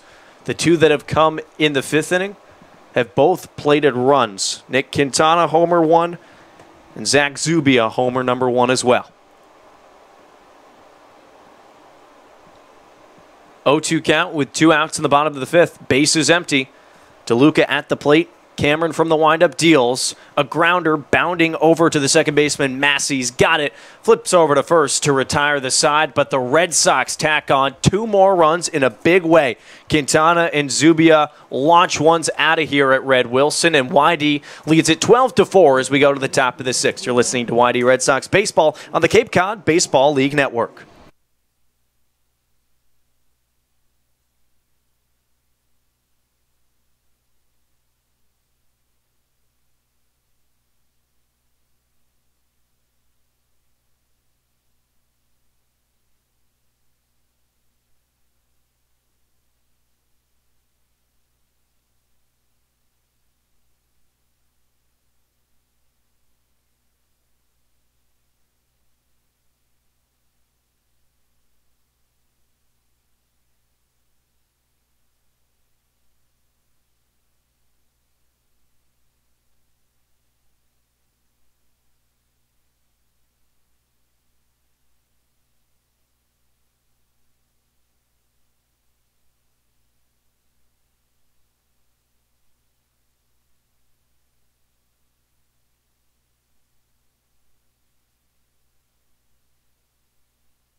Cape Cod 5 is your local and trusted bank that can help you with any banking needs. With branches located around Cape Cod, you can put banking to ease. Visit www.capecod5.com today to find the branch nearest you. We're through 5 full innings from Red Wilson Field, and YD hammering on the runs. They lead it 12-4 over the visiting Brewster Whitecaps. The first trip of the season for Brewster here to DY Regional High School, and one seems like they're going to want to forget. Still a lot of baseball to be played, though. And Mitch Duransky will come on to relieve Nathan Wiles, who went 5 innings. A good start for him. Definitely his best of the summer for the Red Sox. 4 hits, 4 earned runs. All of those coming in the 4th inning. No walks and 4 strikeouts. So it'll be Duransky's ball game here in the top of the 6th inning. Appearance number 5 from the lefty from Michigan State. 6'3", 220 he stands on the bump. First time he'll face the Whitecaps. And it'll be 2, 3, and 4 for Brewster. Mike Massey to dig in from the left side to complete the lefty-on-lefty matchup.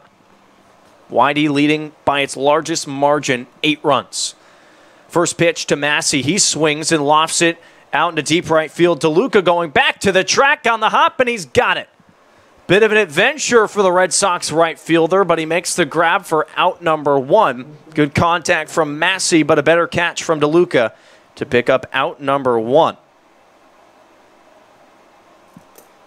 Red Sox picking up 2 runs in the bottom of the 5th inning, both courtesy of solo shots from Nick Quintana, his first of the summer, also the first for Zach Zubia.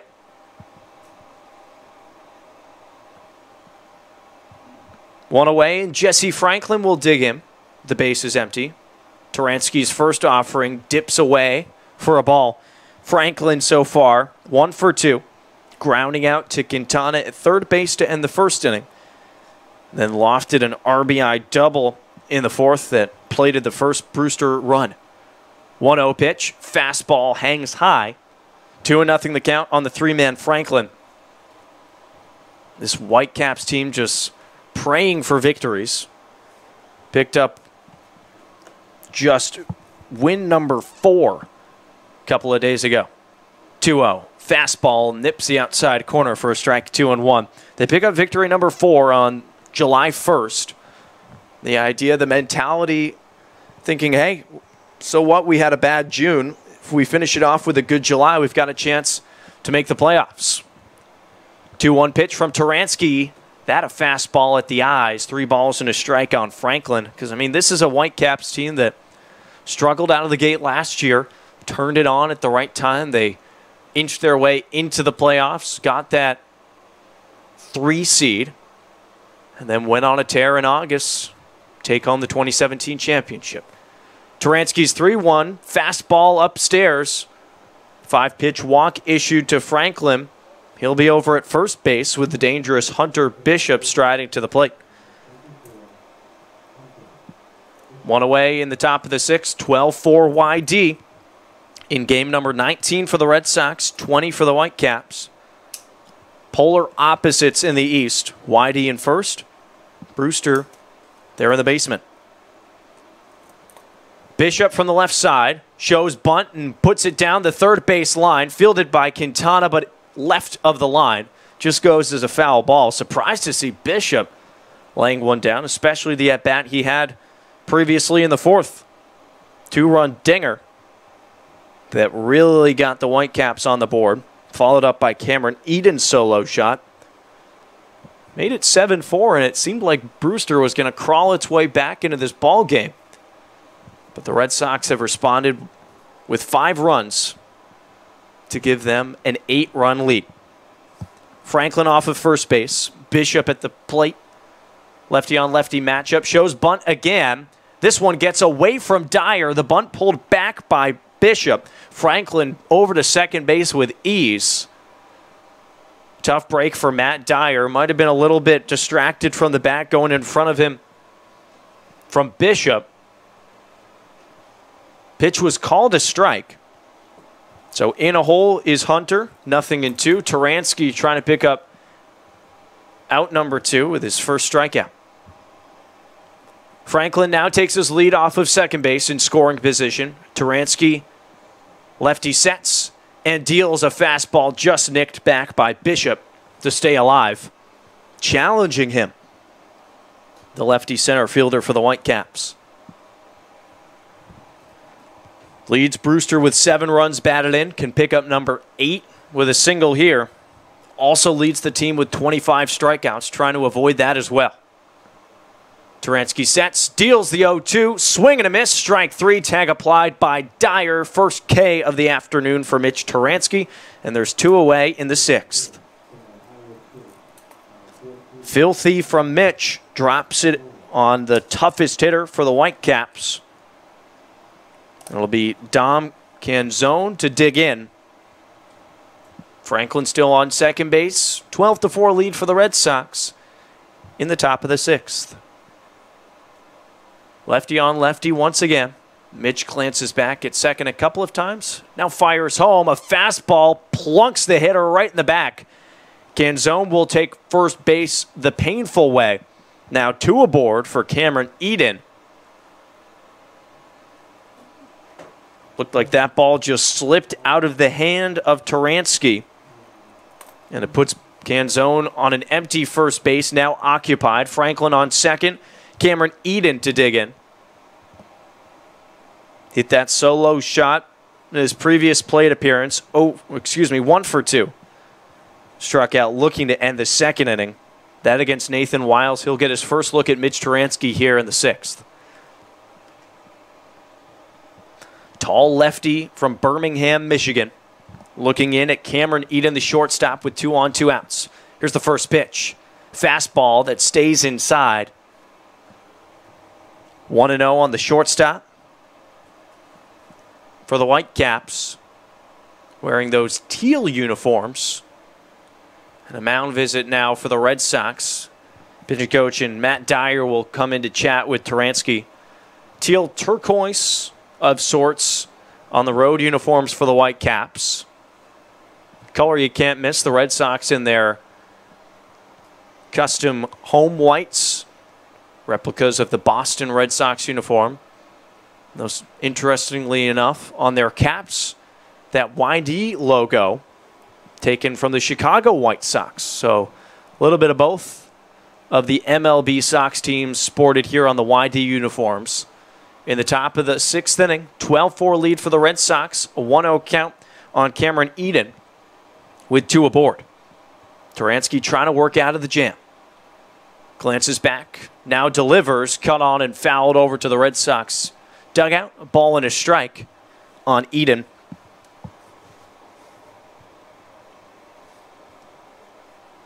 Fourth of July festivities to take place tomorrow in Hyannis. Red Sox begin a home-and-home series with the Harbor Hawks.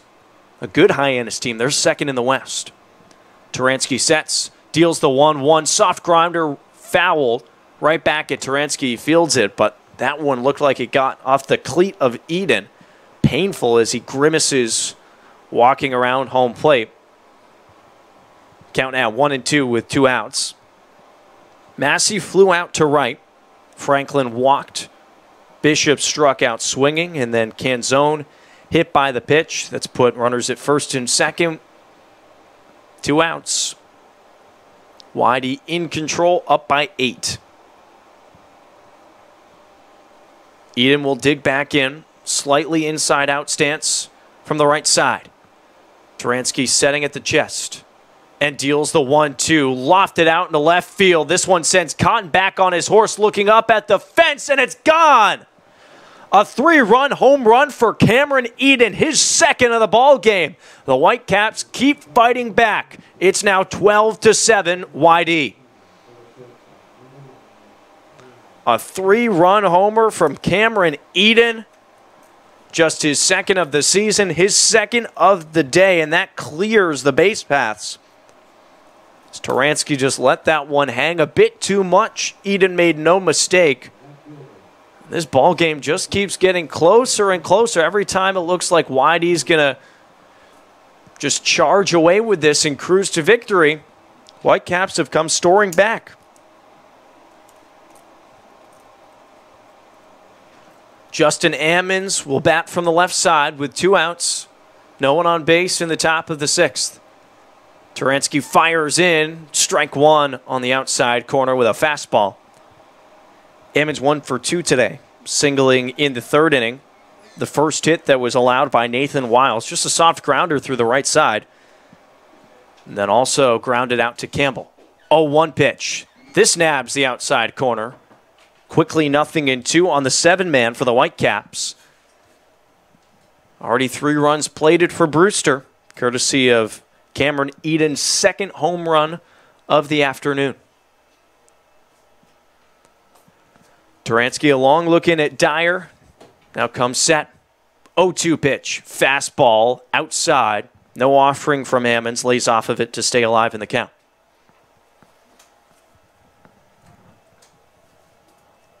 Now 7 runs off of 5 hits for the Whitecaps. They've hit 3 homers out of Red Wilson this afternoon. Turansky sets. 1-2 offering. Fastball once again just a little bit outside for the home plate umpire Eddie Cepeda's liking. Evens the count up at 2 balls and 2 strikes. Shade working its way from left to right across the infield at Red Wilson. Still some wind gusts going out towards left center. It's helped a hefty amount of homers carry out.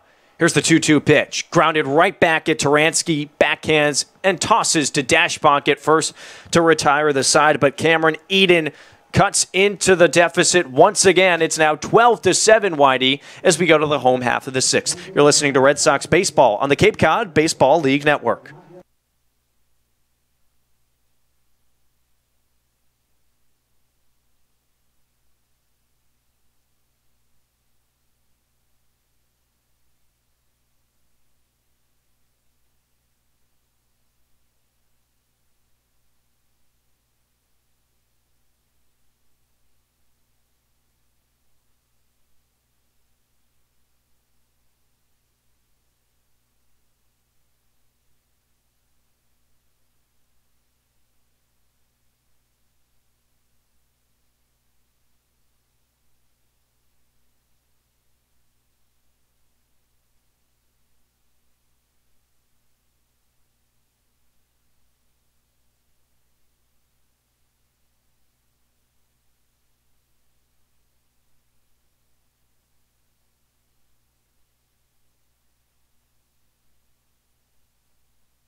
Bottom of the sixth inning in Yarmouth, Red Sox with a 12-7 lead now over the Brewster Whitecaps. Kyle Cameron back out to toe the rubber for the visiting Whitecaps, and he'll face a pinch hitter for YD. Matt Dyer's afternoon is done, and Brad Beasley will step in and make his first plate appearance in just over 2 weeks. Tough stretch for Beasley, activated on the 16th of June. Then on an off day, Monday the 18th, was hit in the face. First pitch he swings at and lines it into right field. One pitch and a single for Brad Beasley. Welcome back to the lineup. YD with another leadoff man aboard. A bunting practice. He was hit in the face, broke his nose. That wasn't what kept him out, though. Then he pulled his hammy. He was out for about a 2-week stretch, as you mentioned. Good way to come back and try to insert yourself into the order. He was 3 for 10 through those first 4 games. You can see he's wearing that helmet covering his chin. Now slides back into first.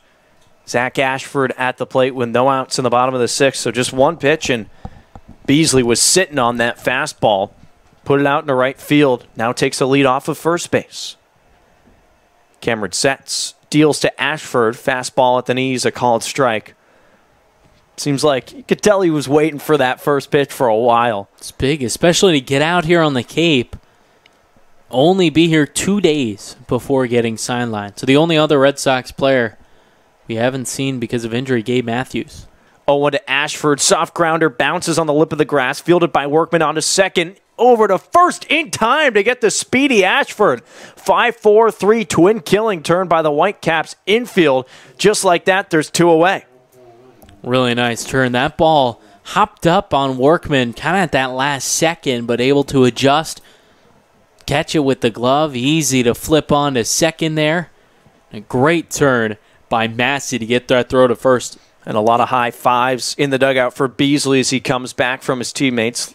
Love to see him getting back into the action. Campbell at the plate. First pitch he'll take high. 1-0 on Noah Campbell. 2 singles, 2 RBIs as well. He continues his torrent pace through the middle of this season. 1-0, he swings at and skies it out of play to the left side to even the count up at 1-1. So Beasley singles to start off the sixth. He's retired, though, on the 5-4-3 double play, and there's 2 outs. Cameron from the windup. 1-1 to Campbell. This a ground ball as well. Charged by Eden. Fires a strike over to first in time for Campbell. And just like that, this side retired. Beasley comes back in singles, but YD goes down without a run. We go to the top of the 7th inning. 12-7, the Red Sox lead it. You're listening to YD Baseball on the Cape Cod Baseball League Network.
(12-7) lead for the Red Sox entering the top of the 7th inning. Mitch Turansky back out to continue his relief effort.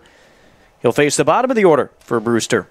8, 9, and 1, beginning with Brandon Martorano batting from the right side against the lefty Turansky. Lefty from the stretch fires home, swing and a miss from the catcher today for the Whitecaps. So YD couldn't get any runs in the bottom of the sixth. Just the second inning that they haven't played at a run. Shows you how consistent the offense has been so far. Here's the 0-1 from Turansky. Grounded over to third base. Quintana up with it. Fires across the diamond. Dashbach leans down and makes the catch. Fantastic job by the Red Sox first baseman to make it a 5-3. Boy, sun shining right in the eyes of Dash. I think he had a real tough job there picking up that ball, and that's why you saw him kind of slowly bend down and try to find that baseball. Quintana didn't really make it easy for him. A long throw, surely, for Nick, but that one was low in the dirt. Nonetheless, one away. Gage Workman will dig in. Batting from the right side against the lefty Turansky. First pitch on the way, right down the middle for a strike. Red Sox scoring 4 in the first, 3 in the third, 3 in the fourth, and then 2 runs in the fifth inning as well. They've built 12 off of just 13 hits. Turansky long look in, fires the 0-1, bounces in the dirt, recollected by Vito Fresia, now the catcher for the Red Sox. Luke Waddell also will come in. He'll sub out Noah Campbell at second base, and Brad Beasley, first action in the field in over 2 weeks. He's out and right now. 1-1 count on the 9-man Workman. Here's the pitch. Off speed, and he swings through it. Ball and 2 strikes.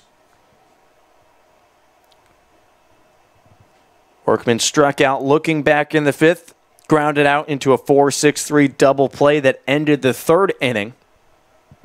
Trying to reach base for the first time here in the seventh. Turansky gets the signs from Fresia. Comes set. And the 1-2.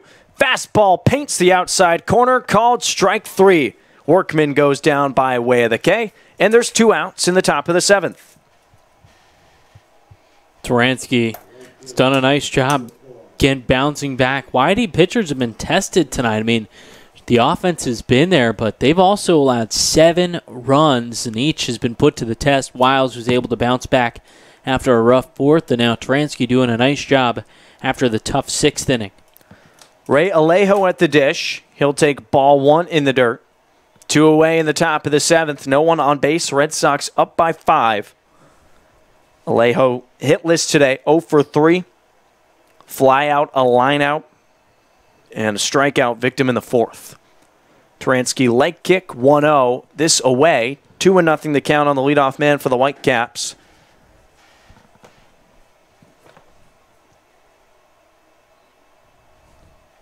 Turansky just the second pitcher for Scott Pickler this afternoon. Working in inning 3.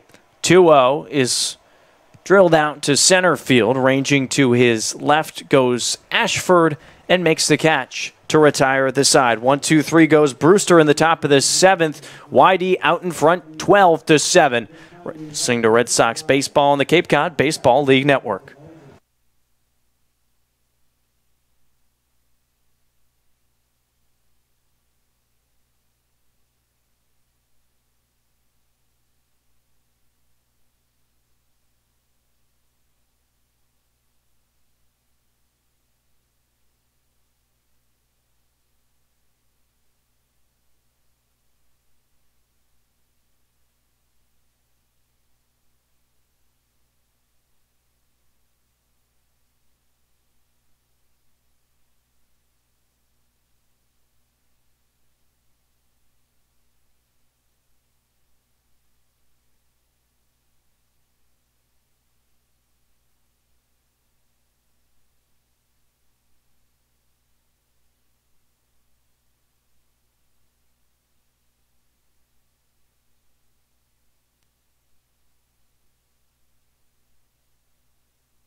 of the seventh.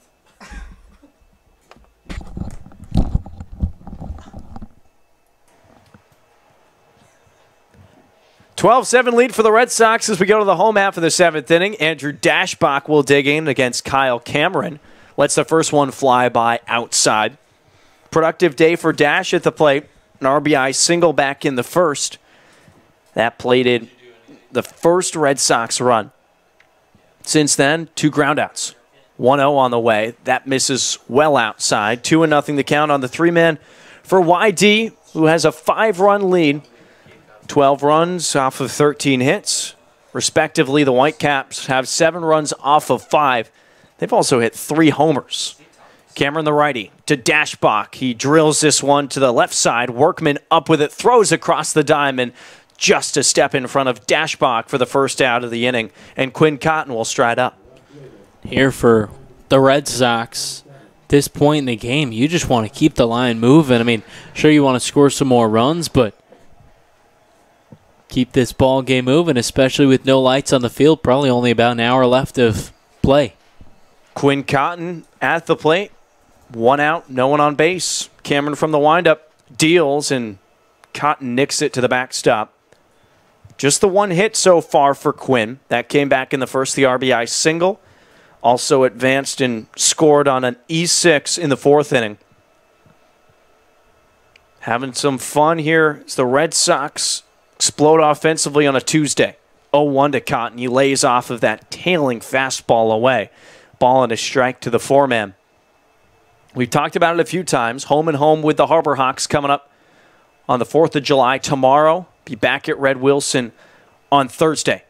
1-1 to Cotton. He swings and hits it hard to Workman, who has it, spins, throws across in time. Fantastic job from Gage Workman, all in one motion, and there's 2 away. Terrific job there, going toward his left into the hole there, gloving that one, and I think you described it perfectly, all in one motion, spinning and throwing on his way. Workman has done a nice job tonight in a ball game that the rest of the Whitecaps probably want to forget.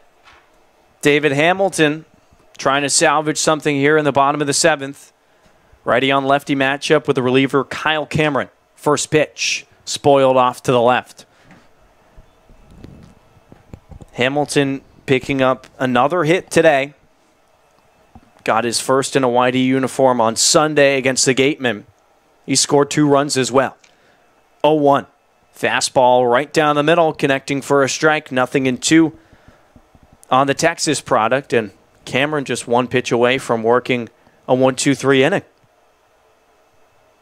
Righty deals. Fastball called strike 3, painting the outside corner, and YD is retired. We're through 7 full from Red Wilson. 12-7 the lead for the Red Sox. You're listening to YD Baseball on the Cape Cod Baseball League Network.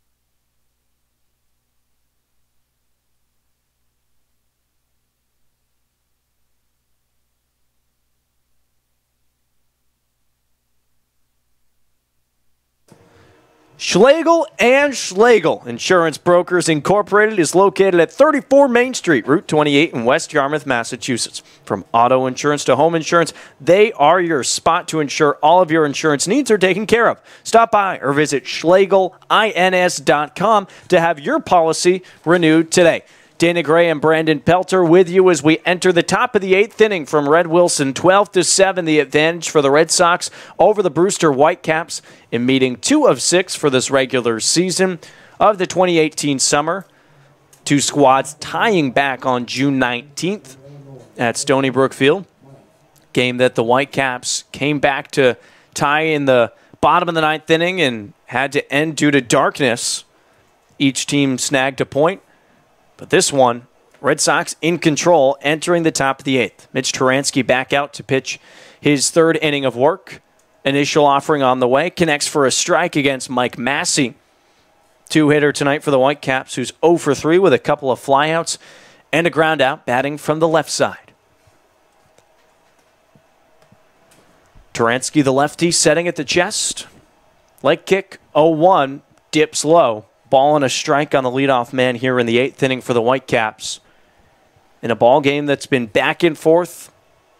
Once a 7-run lead for the Red Sox, 7-0. Then had another 7-run lead later in the ball game, but Brewster's crawled its way back. 1-1 runs very in tight. Massey turns away the shoulders to avoid that fastball from Turansky. 2-1 the count on Massey.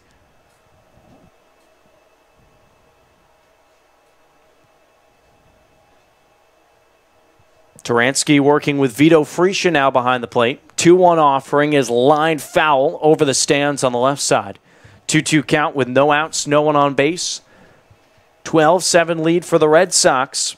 Hoping for victory number 11 and to control sole possession of that first place spot in the East. They've had it now for a few days. 3-point advantage over the Mariners and 4 points over the Anglers. 2-2 to Massey. He pops this one up on the infield. Luke Waddell, the new second baseman's got it for the first out of the inning. 1 away in the 8th inning. Jesse Franklin to step up. For Whitey pitchers, really, it's only been Mitch Turansky outside Nathan Wiles. After we saw the Red Sox jump out to that lead, they should be attacking here late in this game. Team of 5-run lead. Sure, you don't want to give it up, but come right after the hitters here. I think that's what we've seen from Mitch Turansky, and he's looked really good so far. Extended innings from the Michigan State kid. Facing Franklin, first pitch, he swings and rockets it right back to the backstop. 0-1 on Franklin, who doubled back in the 4th. Probably the hardest hit baseball from the Whitecaps offense. Even though they have hit a few home runs, this one was just roped. Brought in a run as well. Since then, he's walked and was stranded at 3rd. 0-1, off speed and away. Ball and a strike on the 3-man with 1 out and no one on base in the top of the 8th inning.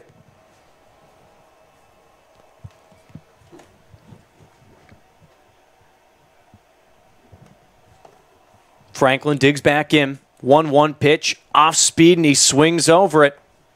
Ball and 2 strikes on Jesse Franklin. Mitch Turansky pulling the strings on the verge of strikeout number 3. Longest he's pitched into a game before today, 2 innings against Wareham. He's past that. 1-2 is lined right back up the middle where she came from for a base hit. Jesse Franklin aboard with 1 out. And coming to the plate is Hunter Bishop.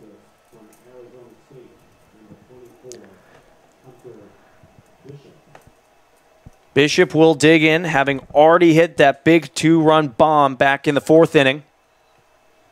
Hoping to cut into the deficit a little bit more here in the top of the 8th, though. Whitecaps running out of outs, only have 5 remaining, but a runner on first in Jesse Franklin. Lefty on lefty matchup. Turansky sets, deals, strike right down the middle.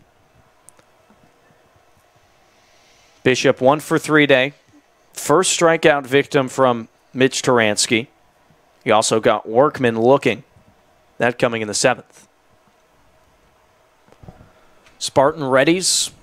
Fires the 0-1. Grounded foul into the Brewster dugout. Quickly 0-2 on the cleanup man for the Whitecaps with 1 away and 1 on in the top of the 8th. 5-run lead for the hometown Red Sox. Boy, we've seen that happen so much recently. Balls going into dugouts. Remember at Harwich? I think it was Noah Campbell turned on one and sent it to the Mariners dugout. Got to be paying attention.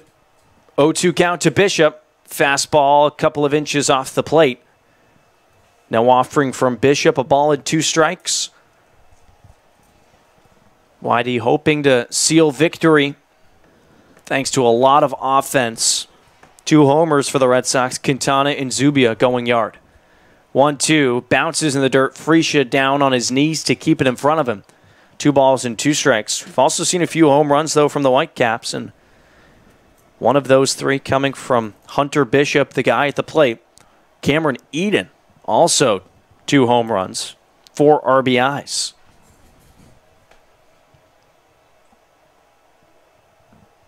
Franklin off of first. 2-2 pitch to Bishop. He lays off of it, and it stays high. 3 balls, 2 strikes on the dangerous Hunter Bishop. A tough out for sure. Taransky's already got him to strike out swinging back in the 6th. Hoping for another K here with 1 away and 1 aboard. Payoff pitch, swing and a miss, strike 3. Bishop goes down, puts the bat over his knee. He's frustrated. Second time that Taransky has got him, and there's 2 outs in the top of the 8th. That curveball just had the bottom drop out of it. Same pitch that Taransky got Bishop back in the 6th. And there's 2 outs. Dom Canzone to try and extend the inning. Franklin still a lead off of first. Here's the pitch. Over the heart of the plate, off speed. Taransky extended innings here. His summer long at the end of the day. 0-1 to Canzone. He skies this one right back up the middle. It falls in for a base hit. Ashford to get to it and relay it in quickly. That'll keep Franklin at second, but Canzone aboard with a 2-out single. Now first and second. And the ever-dangerous Cameron Eden coming to the plate. Pick out of the Red Sox dugout. Gets the signal that they're ready down in the bullpen. So change here for YD late in this one. Looks like it'll be Braden Fink entering the ball game in the 8th with the Whitecaps threatening, but for now, a 12-7 lead for YD. More to come on the other side of the break. You're listening to Red Sox Baseball on the Cape Cod Baseball League Network.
Braden Fink into the ball game in the 8th inning.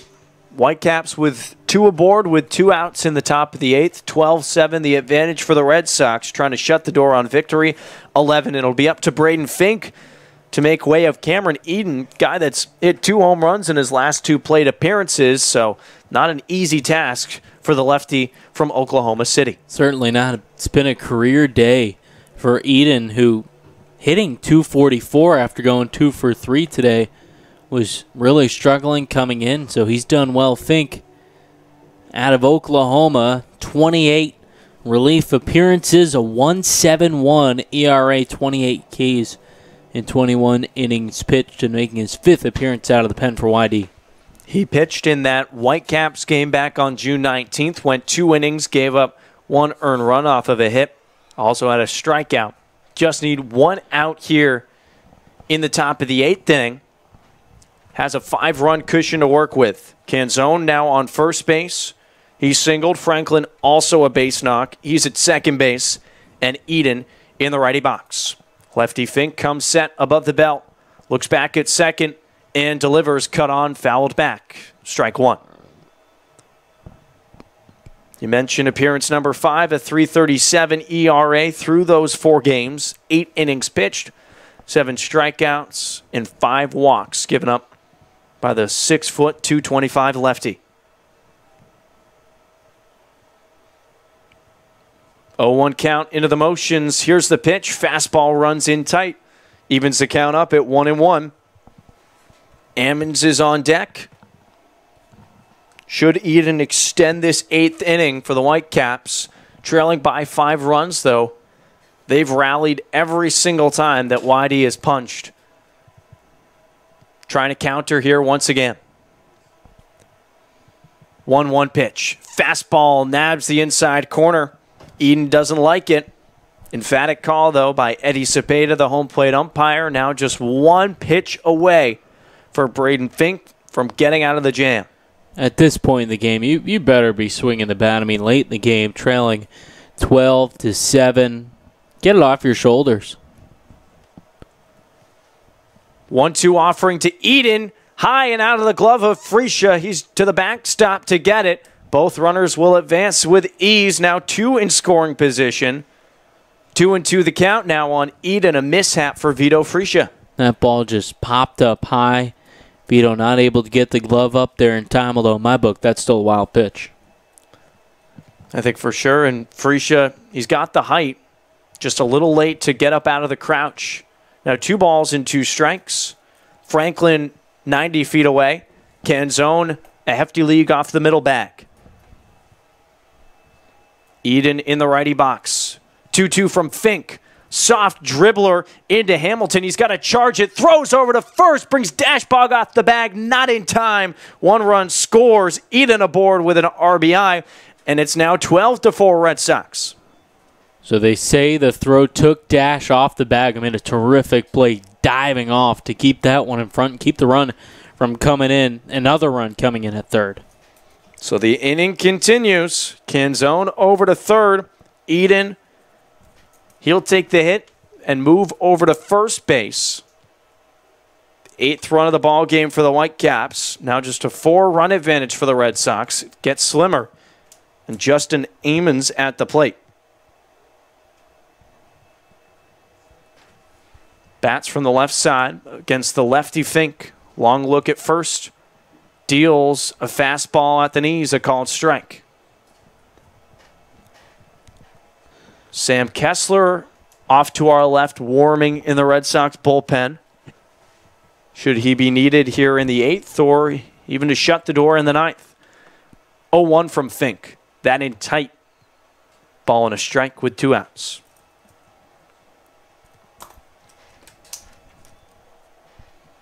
Franklin comes in to score. Canzone over to third. Cameron Eden now at first base. Fink working against the Whitecaps left fielder. Here's the pitch. Tried to check his swing. Did he hold up? No, he did not. Rung up behind home plate by Eddie Cepeda. 1-2 the count, and once again, Braden Fink just 1 pitch away from getting out of this 8th inning as darkness starts to settle in here at DY Regional High School. Fink setting at the belt, long look in, deals, swing and a miss, strike 3. Freesia drops it over to Dashbach at first, and that will end the frame. The Whitecaps put 1 run across, but nothing more. It's 12-8 YD as we go to the bottom half of the 8th. You're listening to Red Sox Baseball on the Cape Cod Baseball League Network.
Home half of the 8th inning at Red Wilson Field, 12-8 advantage for the Red Sox. Nick Quintana to lead things off for YD. It'll be Zach Zubia and Johnny DeLuca to follow. And a new pitcher on the bump, Christopher Wright, the lefty from Bryant, will toe the rubber for Brewster. First pitch, fastball missing high. 1 run put across by the Whitecaps in the top of the 8th, though Braden Fink kept it at that. Big 1 out in relief to keep it at the 1 run. 1-0 to Quintana, fastball missing at the shoelaces, 2-0 to Nick. Guy that's really gotten off the schneid as of late, hit his first dinger of the summer to the deepest part of the ballpark. Back in the 5th, a solo shot. 2-0, cut and a miss. Blew that fastball by him. Wright pitched in just 3 games for Bryant, 6.75 ERA, all those appearances out of the pen.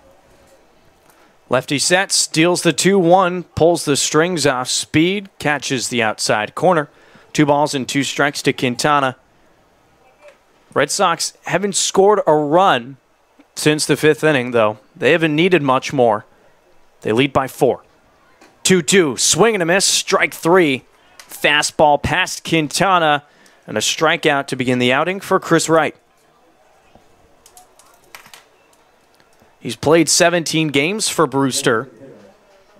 .235 batting average for the Whitecaps, predominantly out in the field, but a two-way guy. Seeing some innings of relief here in the bottom of the 8th. I don't know about you, but it seems like this summer, two-way players a lot more prevalent than what we've seen in summers past. Yeah, changing trend possibly with one away in the bottom of the 8th. Zubia at the plate. First pitch, curveball, drops into the zone for a strike. It doesn't hurt when you see a guy like Shohei Ohtani doing so well at the major league level. If it can succeed in the MLB, it can succeed anywhere. 0-1, fastball that stays inside. A ball and a strike on Zach Zubia. 3 straight hits for him. Even brings you to an idea like what Tom Holliday does with Chatham. There with the guy will go 4. 1-1, swing and a miss. Another starter will come in and go the next 4 or 5 innings, try to shut out the game. It's worked decently well for Chatham. They're in 3rd place of the East, 4 points behind the Red Sox. As Zubia climbs back in, 2 singles and his first homer of the summer already this afternoon. 1-2, fastball, paint job, outside corner. Back-to-back Ks for Chris Wright. 1 swinging, 1 looking, and there's 2 away. Boy, where was Chris Wright earlier in this game? That's maybe what Jamie Shevchuk who he should have gone to earlier before bringing in Kyle Cameron out of the pen. Tough day for the first 2 pitchers for the Whitecaps, but so far, pitcher number 3, he's been the guy. It'll be Luke Waddell to bat for the first time this afternoon in the bottom of the 8th. Initial offering clips the outside corner with a fastball. Waddell into Johnny DeLuca's spot. He had a pretty productive afternoon. 2 singles. 2 RBIs as well. 0-1 on the way. Off speed and catches the outer third. Quickly 0-2 on Waddell. 12-8 lead for YD in the bottom of the 8th. 2 outs. Base paths empty. 0-2 from Wright. Swing and a miss. Strike 3.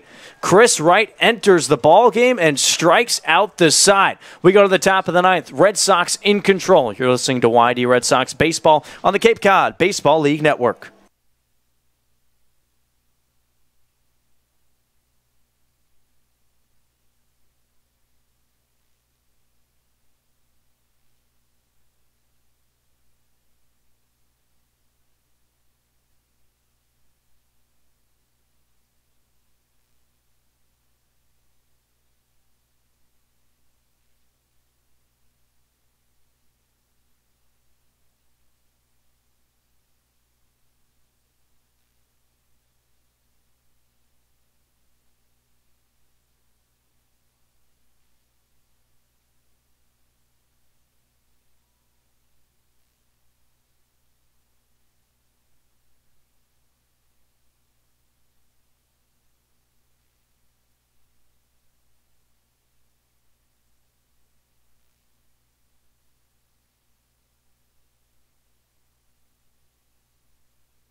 It's time for the ninth inning at Red Wilson Field. Red Sox up 4. They lead it 12-8.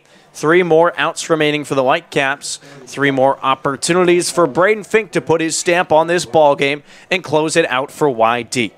Came in, get 1 out in the top of the 8th inning. Got Ammons to strike out. Now faces Brendan Martirano and Gage Workman. Ray Alejo expected. Lefty on righty to begin the 9th inning. First pitch, fastball that stays high. Fink, the Oklahoma kid, making his 5th appearance for Scott Pickler, following up Nathan Wiles and Mitch Turansky in this ballgame. 1-0 fastball, a little bit too outside. 2-0 the count on the catcher tonight for the Whitecaps. Brandon 0 for 3 with a fly out to right field and a couple of ground outs to Nick Quintana at third. Fink sets 2-0. Fastball hit high but out of play behind home plate. 2 balls and a strike. Same thing for Fink, like all the other YD pitchers here late in this game. Come right after these Whitecaps. 2 balls, 1 strike on the 8-man for Brewster. Here's the pitch. Fastball driven deep out to center field. Ashford going back, and you could forget about that one. Into the trees, a solo shot for Brandon Martirano. Just like that, it's a 3-run ball game in the 9th. There, I think for Fink, maybe he heard me a little too much. Left that ball well out over the plate. Fink sending that one to straight away center field. But still, take a deep breath. Got 3 outs to go, and you're out of this one. Just the 2nd hit of the summer for Brandon and the first home run. It comes in the top of the 9th. 12-9 the lead. Molfetta in to pinch hit. Tries to lay down the bunt, and it hits his body. Christian Molfetta, one of the returners to this Whitecaps team. And he'll bat in the 9-hole for Gage Workman, and no surprise there that Jamie Shevchik makes the change. Workman had grounded into a double play and struck out looking twice.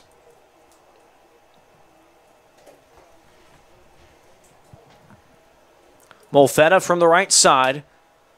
0-1 count. No outs in the 9th. Fink deals this one right at the glove of Hamilton, but it goes through the webbing. 2 hits for the Whitecaps to begin this 9th inning. That's just a mental mistake from David Hamilton, and there's 1 aboard. He just kind of nonchalantly went for that ball, and I don't know if it was tailing away or sometimes a liner hits so hard, almost has that knuckleball effect. Looks like he just kind of misjudged that there. And that's what I would say it must have been. Interesting to see how that one will be ruled. They do call it a single for Christian Molfetta, so a pinch hit base knock for the Whitecaps. And this game far from over. Still no outs in the top of the 9th. Already a run scored courtesy of the solo shot. Vito Freesia jogs out to have a conversation with Braden Fink and talk some confidence into him. Now a little more action up in the Red Sox bullpen. Doing whatever they can to pick up victory number 11, Tristan Baker warming. At the plate, the leadoff man, Ray Alejo, from the right side. First pitch shows bunt, pulls it back as the pitch dips out of the strike zone. 1-0 on Alejo, who's 0 for 4 today. Couple of flyouts, a line out, also a strikeout victim back in the 4th inning.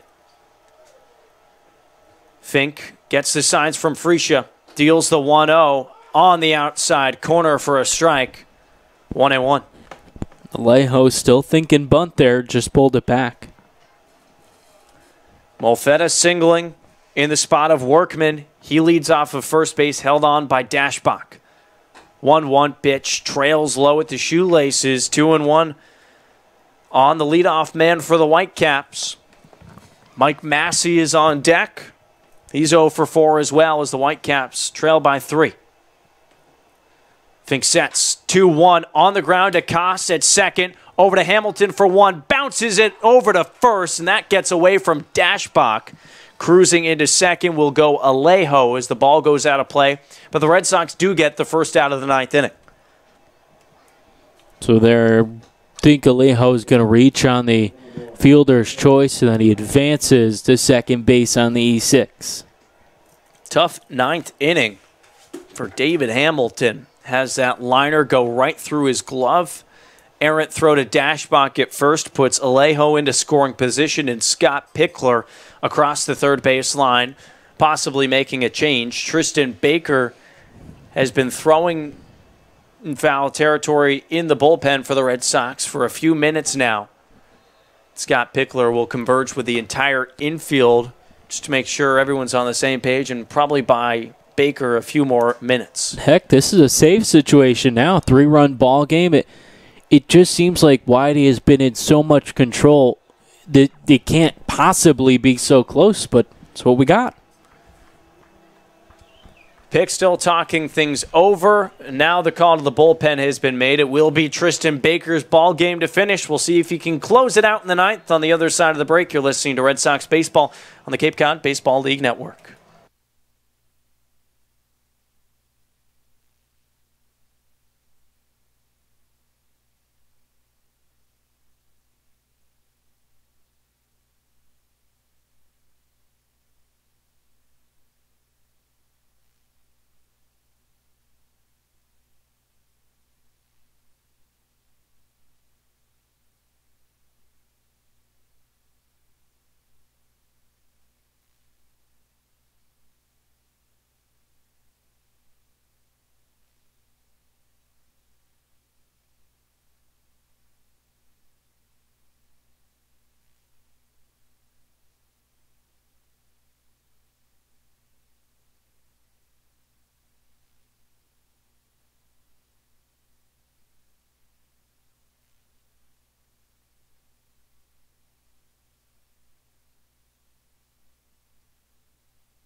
Top of the ninth inning continuing, this time with Tristan Baker on the mound for the Red Sox in a save situation.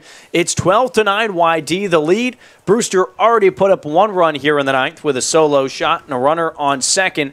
It's Ray Alejo, and at the plate, Mike Massey digs in from the left side. Facing the lefty, Baker starts him off speed just outside, says home plate umpire Eddie Cepeda. And Baker with appearance number 7 on the summer. He's been one of those go-to guys for pick. Really led the way for this bullpen. 5'11", 185 on the bump. Offers home again and misses outside. 2-0 on the two-man Mike Massey. And if you remember, Baker was the guy that was out in the ninth inning at Stony Brook Field against the Whitecaps in that 4-4 tie. He gave up that costly run that forced the tie. 2-0 pitch to Massey, comes inside and hits him. It'll be 2 aboard with only 1 out, and the heart of the Whitecaps order coming to the plate. Jesse Franklin will dig in, but 2 runners on, and the tying run at the plate. Well, if you're looking for a positive, the double play ball's now in order with the force at any base but home. Baker with a 2.45 ERA. 14 2/3 innings pitched, 18 strikeouts. Number 19 right now wouldn't be a bad time for it against Jesse Franklin. 2 hits, a single and a double, also walked. Baker sets, offers home, finally a strike called. Off speed at the knees. 0-1 the count on Franklin, the first baseman for the Whitecaps. Alejo on second base, advancing on the fielder's choice and the E6. Mike Massey was hit by a pitch. He's off of first. Baker's 0-1. Just an excuse-me swing from Franklin. And it's 0-2. Came kind of in on the hands there, fighting that one off. Able to, fortunately, get out of play and keep the Whitecaps alive. Still a good amount of fans here at Red Wilson waiting for the conclusion of this one. Whitey had a lot of fun offensively through the first 5 innings. 4 in the first, 3 in the third, 3 more coming in the fourth, and then a 2 spot put up in the 5th frame. But since then, it's been zeros for the Red Sox offenses. The Whitecaps have crawled their way back into this ball game and not done yet. First and second with 1 away in the top of the 9th. Jesse Franklin, a good hitter at the plate. Whitecaps already with 4 homers this afternoon. Number 5 would tie this ball game. Baker sets. 0-2 pitch, just nubbed, foul. Franklin stays alive with a good swing. Not a pitch he could really drive, but does have new life.